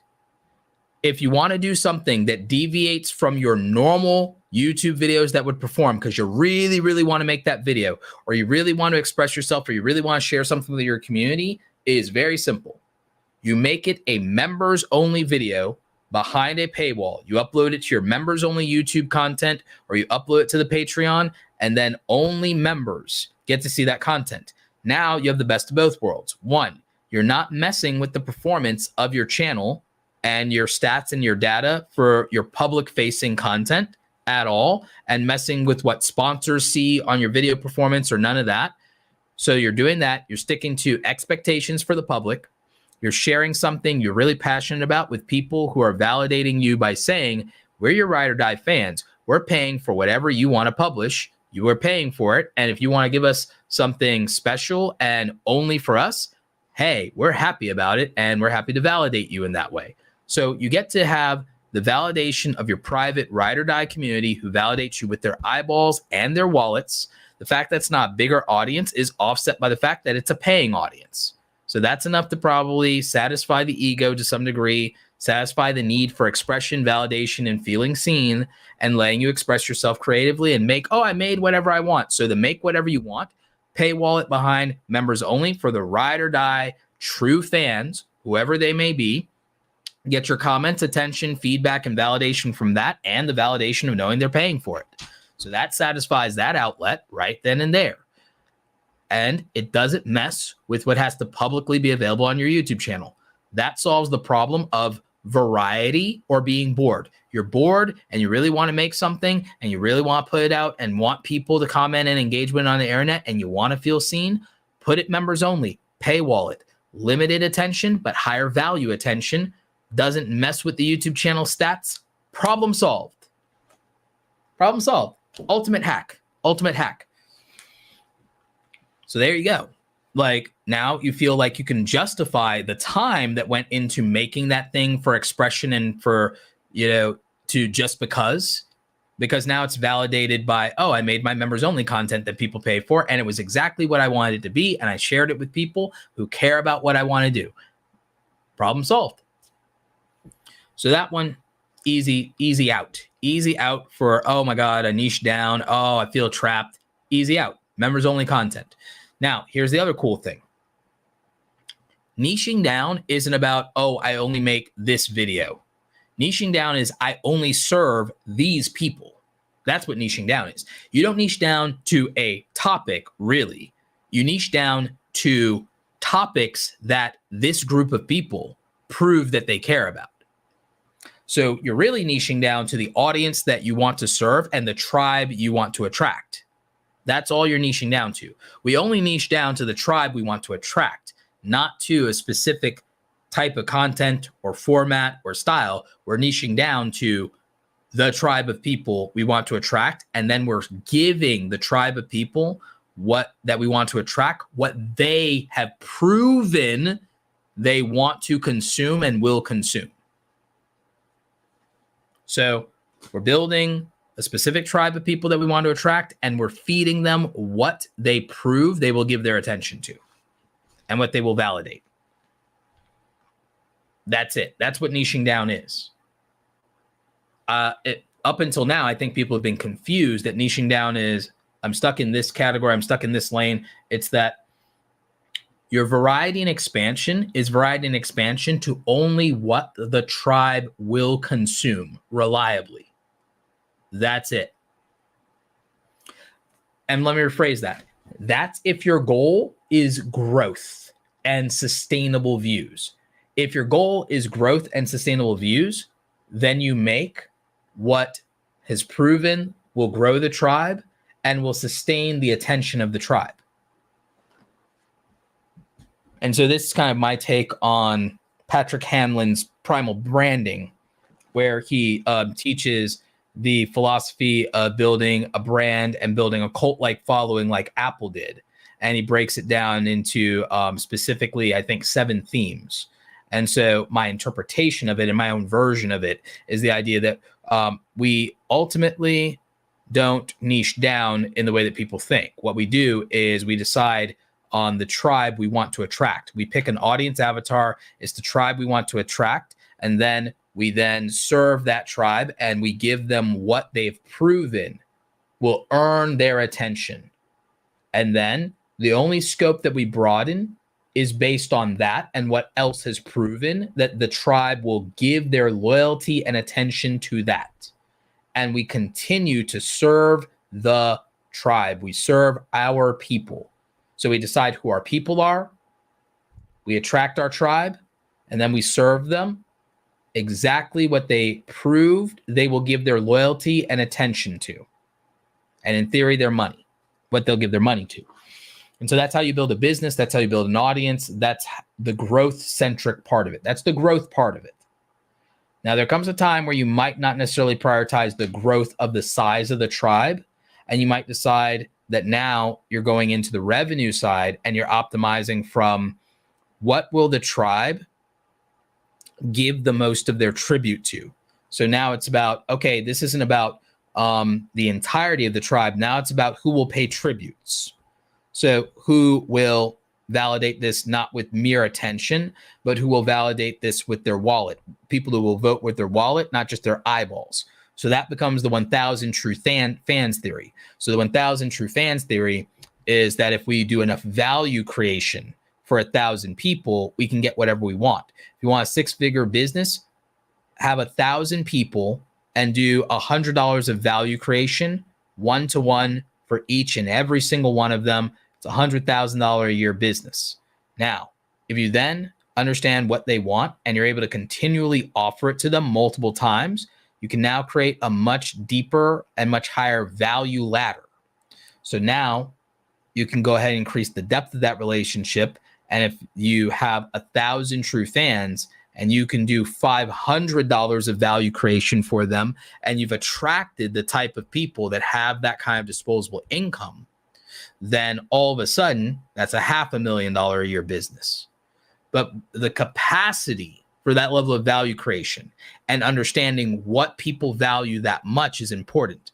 And so you need the observation skill the same way we found outlier videos that people give 100,000 views to. You have to find, what are people already spending $100 on? What are people already spending $500 on? Now, how do I make something equal or better to that in the market? And then how do I attract my 1,000 loyal true fans? And then those 1,000 loyal true fans represent how big of a larger collective tribe. So then how big is my audience? How big is my email list? How big is my reach? Or how big is my budget to do advertising determines how quickly I'm able to get to those relationships. So then once you have those relationships, it's about the value creation. So then as the value creation increases, so is the revenue. If the loyalty of your tribe increases beyond you having 1,000 true fans that will buy into the value creation, and it becomes 10,000 true fans, 10,000 customers, 10,000 customers basically becomes $1 million business, because 10,000 people at $100 of value creation is $1 million. If you can ever get to $500 to $1,000 in value creation, it's a multi-million-dollar business. And this is how the biggest creators work, by the way. The biggest creators have figured this out. The biggest creators that are very, very smart build massive, massive tribes. And then for them, they filter down to 1,000, 10,000, 100,000 true fans that spend $100 with them, $1,000 with them a year, and it's not hard for them. So the example of this would be your billionaires like Taylor Swift and Rihanna. As much as people want to say there's no such thing as an ethical billionaire, they actually just can't do math. And I know that's going to probably piss some people off, but let me explain it to you. Let's say that your only means of distributing music was the internet. Let's say you don't sign with a record label. Let's say that all you do was this. You made your own music, you built your own social media platform and following, and you ended up building a social media platform and following to 10 million YouTube subscribers on YouTube, 20, 30, 50 million followers on TikTok, 1 million followers on X.com Twitter, and you made your own music because you became beloved on social media, and you did music and vlogging, and people fell in love with you because you had the right voice and you were attractive. Let's say that that was the situation, and let's not pretend you cannot do that on your own from your bedroom in 2024. There are plenty of homegrown YouTubers that don't have the backing of major media corporations. There are plenty of independent artists today that get on the billboards without being signed to a label because of their social media following. And so do we all agree that that is a real thing, rare as it might be? Do we all agree that that's at least a real thing that has the physical material possibility of happening in 2024, that you can make YouTube videos by yourself, you can go viral on YouTube and TikTok, you can blow up and be beloved, and you can get to 1 million followers in 2 or 3 platforms. Maybe one of them scales to 10 million followers in a platform. We all agree you can do that more or less by yourself under the right conditions if you're attractive enough and you are a good singer. Do we agree with that? In the chat and in the comments, do we agree that that's true? Because if we agree that that's true, that at least is a physical condition that is possible to meet, then I subscribe unto you this. Let's say that out of those 1 million followers, let's say out of those 1 million people that are willing to follow you, that 100,000 of those 1 million to 10 million people that are willing to follow you on social media, let's say that 100,000 of them absolutely love and adore you. And when you drop your album, which is only going to cost them $20, and you're going to make $10 that you pocket off of that, they all buy it. Absolutely. Without a second thought. That means that in that scenario, if we're allowing for that being a reality, a material reality, then when you drop one album, you make $1 million because you have 100,000 screaming fans that love your music and are in love with you. Now, realistically speaking, that's not hard or impossible if you have that level of following for that small of a dollar amount. And it's actually more likely that's not $1 million because of 100,000 sales. It's probably more likely that it's 5 million because it's probably going to be 500,000 sales with that kind of following when the buy-in is $20 and you making $10 off of it. Now, here's the other kicker. That's just for buying the album. That's not counting all the people who will buy singles and individual song downloads. And that's not counting all of the streams you'll get on Spotify every single month that will make you $100,000 a month minimum on the streams. And so when you have that, and that's your deal, and then you're getting YouTube ad revenue on top of that, and getting revenue from your other social media platforms on top of that, compounding, and you're making that kind of money. And let's say you're doing it in your youth before you're even 25 or even 21. And we know that's possible in 2024. I'm saying this is an outlier. This would be an outlier situation for a musician / vlogger personality type. Could even be doing some streaming. Could be making a massive amount of money on doing streaming and being deep in their community with their fans, and their fans love them and all that stuff. So they could be making bank as a streamer too. Every single month, they could be making another 20, 30 grand as a streamer. So this person at that point is making millions a year in their youth. Here's the thing that person does at that point. That person just throws a majority of their stuff into investments at that point, and they're making and clearing in that situation through transactions, through a network they built. And no one can whine and say it's exploitative. We're talking about someone who built their own social media presence, didn't sign with a record label, did their own music, did their own distribution, like everyone else, doing it on DistroKid, like anybody can do, like every average Joe can do. They just happen to have a huge audience that is in love with them because they are a social media fan favorite and because they went viral on YouTube and TikTok. If you did that and you end up with a ridiculously large fan base, and then you've got like a couple 100,000 of the millions of fans on there, and they are buying your album and your merchandise, but also thousands of them donate on stream, and then millions of plays a day on Spotify, Apple, Tidal, you get royalties on that, then we know that, okay, wow, you're clearing millions of dollars every single year. If you did that for a couple of years, people are like, well, that's not someone becoming you're becoming a decamillionaire, but let's do some math. If you're a decamillionaire like that and you're making money like that and you're making millions a year and you can invest more than 90% of your income at that point and still live a really, really good life, or you're being humble or modest, or you're just slightly lavish, you settle for the $2 million house, but you're making $10 million a year after taxes. If you become that kind of musician, and again, it's a massively outlier thing. I'm not denying that.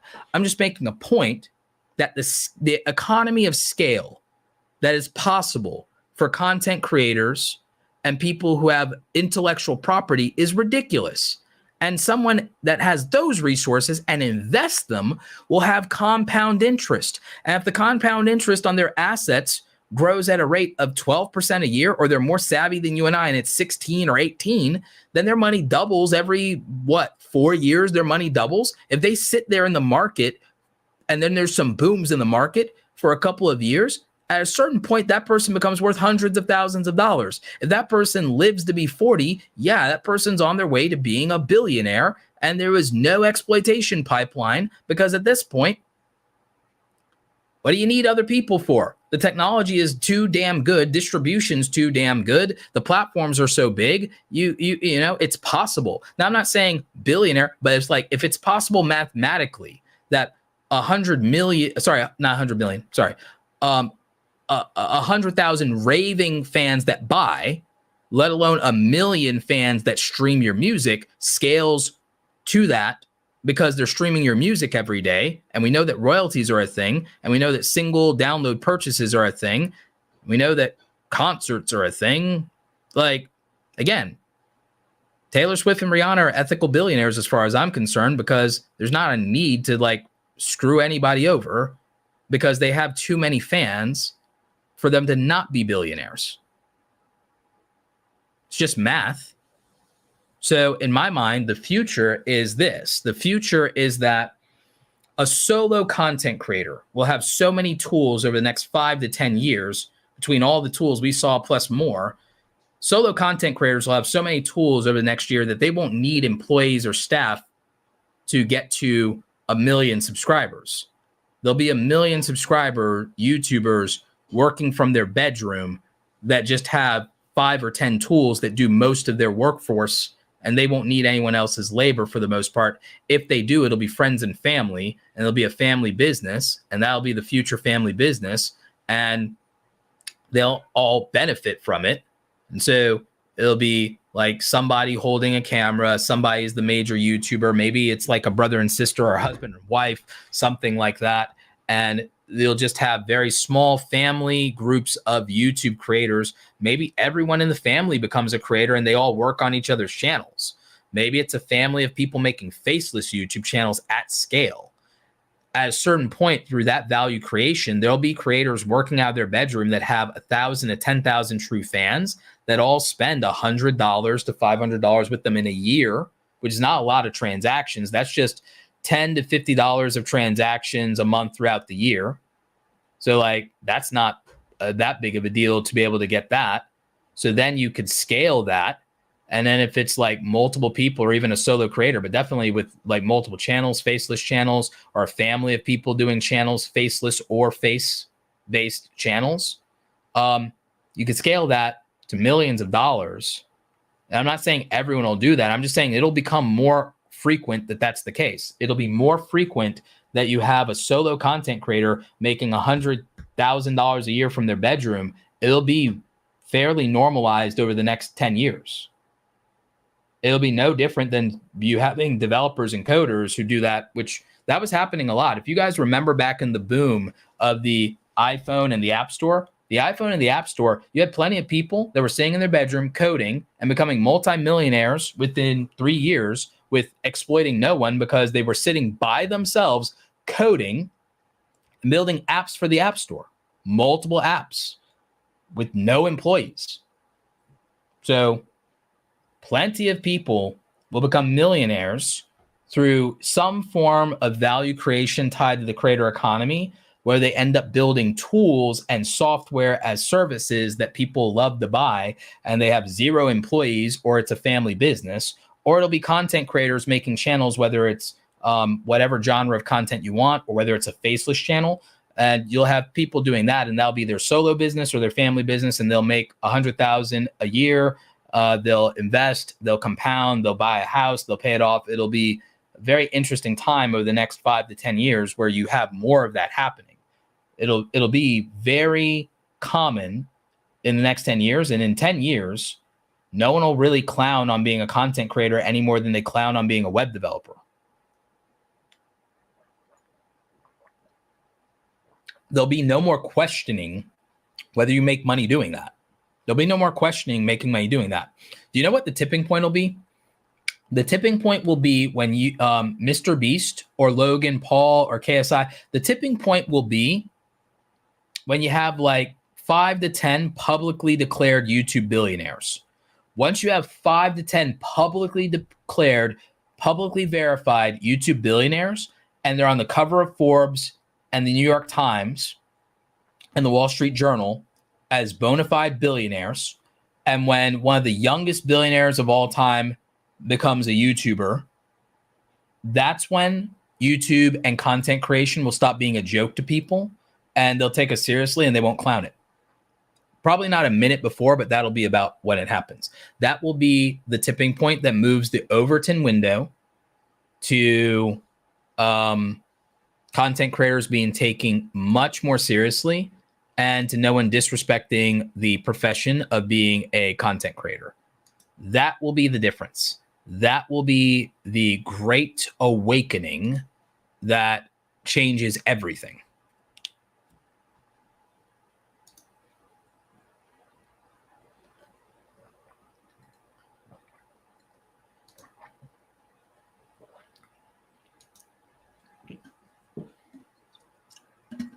Yep. So that's kind of my thought on that sort of thing. I genuinely believe that the creator economy will be the future. It's already about, according to Goldman Sachs, creator economy is already 250 billion a year industry. So that's $250 billion a year industry globally, worldwide, according to Goldman Sachs. 10 years, it'll be $1 trillion a year industry.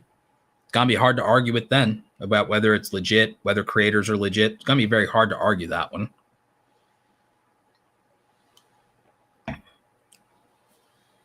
So ultimately, I think that when it's all said and done, the main thing is, how do you make this practical? If it's going to be a career, it needs to be a career, and you need to think about it. I'm not saying you can't have fun. You can definitely have fun. I have fun doing it in my way, in my own way. Is it the most fun thing I do in the world? No, but I enjoy it, and I enjoy being good at it. Is it the thing I'm most passionate in the world? Maybe, maybe not. I think the thing I'm probably most passionate in the world about is reading, writing, and photography, creating in a different way. But those skills play over into YouTube, so I enjoy it because those skills play over. Skills are the things I like doing most. Even now, speaking, talking to people about things I like, all those things play out in YouTube. So it has enough of the elements of the things I am passionate about. That's the entire point. It's a really good container, let's say, for the things I am passionate the most about. That's what I like. So for me, it's a really good vehicle for the things I want to accomplish and the things I enjoy doing. So the thing is, I like the destination it takes me to, and I enjoy the ride, and I enjoy the people that I get to go on the ride with. And that's what makes it worthwhile for me. Do I have to be in love with every part of that? No. You know, if you're even in a nice vehicle, going to a nice destination, you get annoyed sometimes with what's on the radio. You get sore behind the wheel, just sitting there all the time. And you don't always like every rest stop. And then sometimes you get a flat tire and you got to change it. So it's like, so in that regard, there are parts of the journey you're not going to like, but you're going to appreciate them. So it's that sort of thing. At least that's my, personal perspective on all of it. That's how I put it into place. Put it into proper place, I mean. So, so those are my last thoughts. Thanks, everybody, for tuning into the stream. It's about 10 o'clock, so we're kind of at time here. Devin, thank you for staying on over there on x.com. Says, great analogy. Thank you. Appreciate you. We're going to end the stream here. Links for everything are in the description. I'm going to correct the timestamps later. But in the meantime, shout out to our sponsors, Streamyard, simplest solution in streaming. Our friends over at OpusClip, perfect repurposing, and our friends at Kajabi, making sure we can diversify our income with coaching, courses, cohorts, and communities. So thanks to all of our sponsors. Links are in the description down below. Make sure you're checking them out. Free trials for everything. Free trials for everything.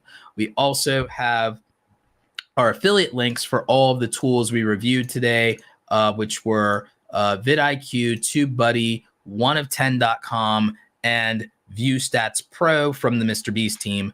And so I think those were some great tools. We broke down who they're for, why you should use them, what they're the best in the world at.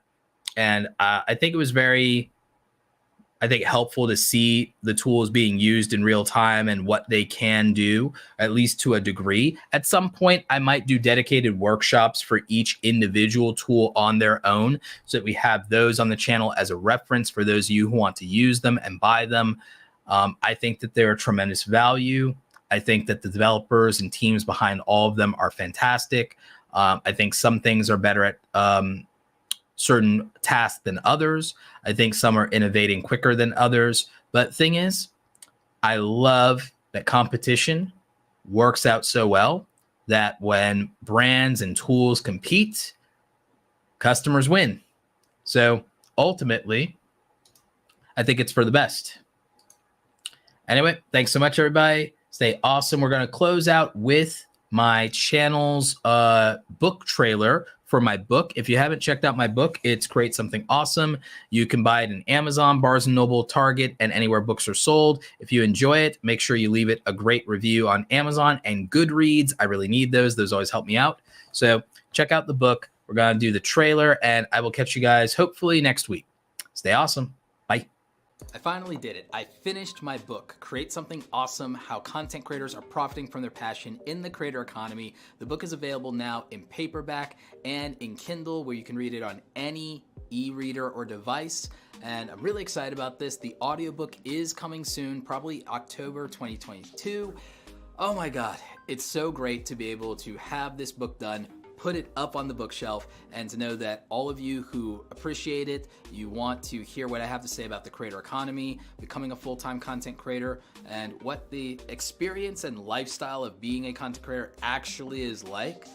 This is the book. I put 20 chapters in here of the most important things I think that content creators could be focusing on today. I talk about the mental health aspect of being a content creator, getting discouraged, imposter syndrome, not charging what you're worth, and mostly actionable advice around monetizing your content properly, but also how to build an audience on your authenticity and what it's really like to start from zero, even today. So if you're interested, make sure you're checking out the book. You can order it on Amazon. You also probably order it in a lot of other places like Barnes & Noble, and it will be coming to other bookstores soon. Really excited about it. Thank you for all the support and love around the book and the positive reviews. Now go ahead and pick it up and make sure you go out there and create something awesome.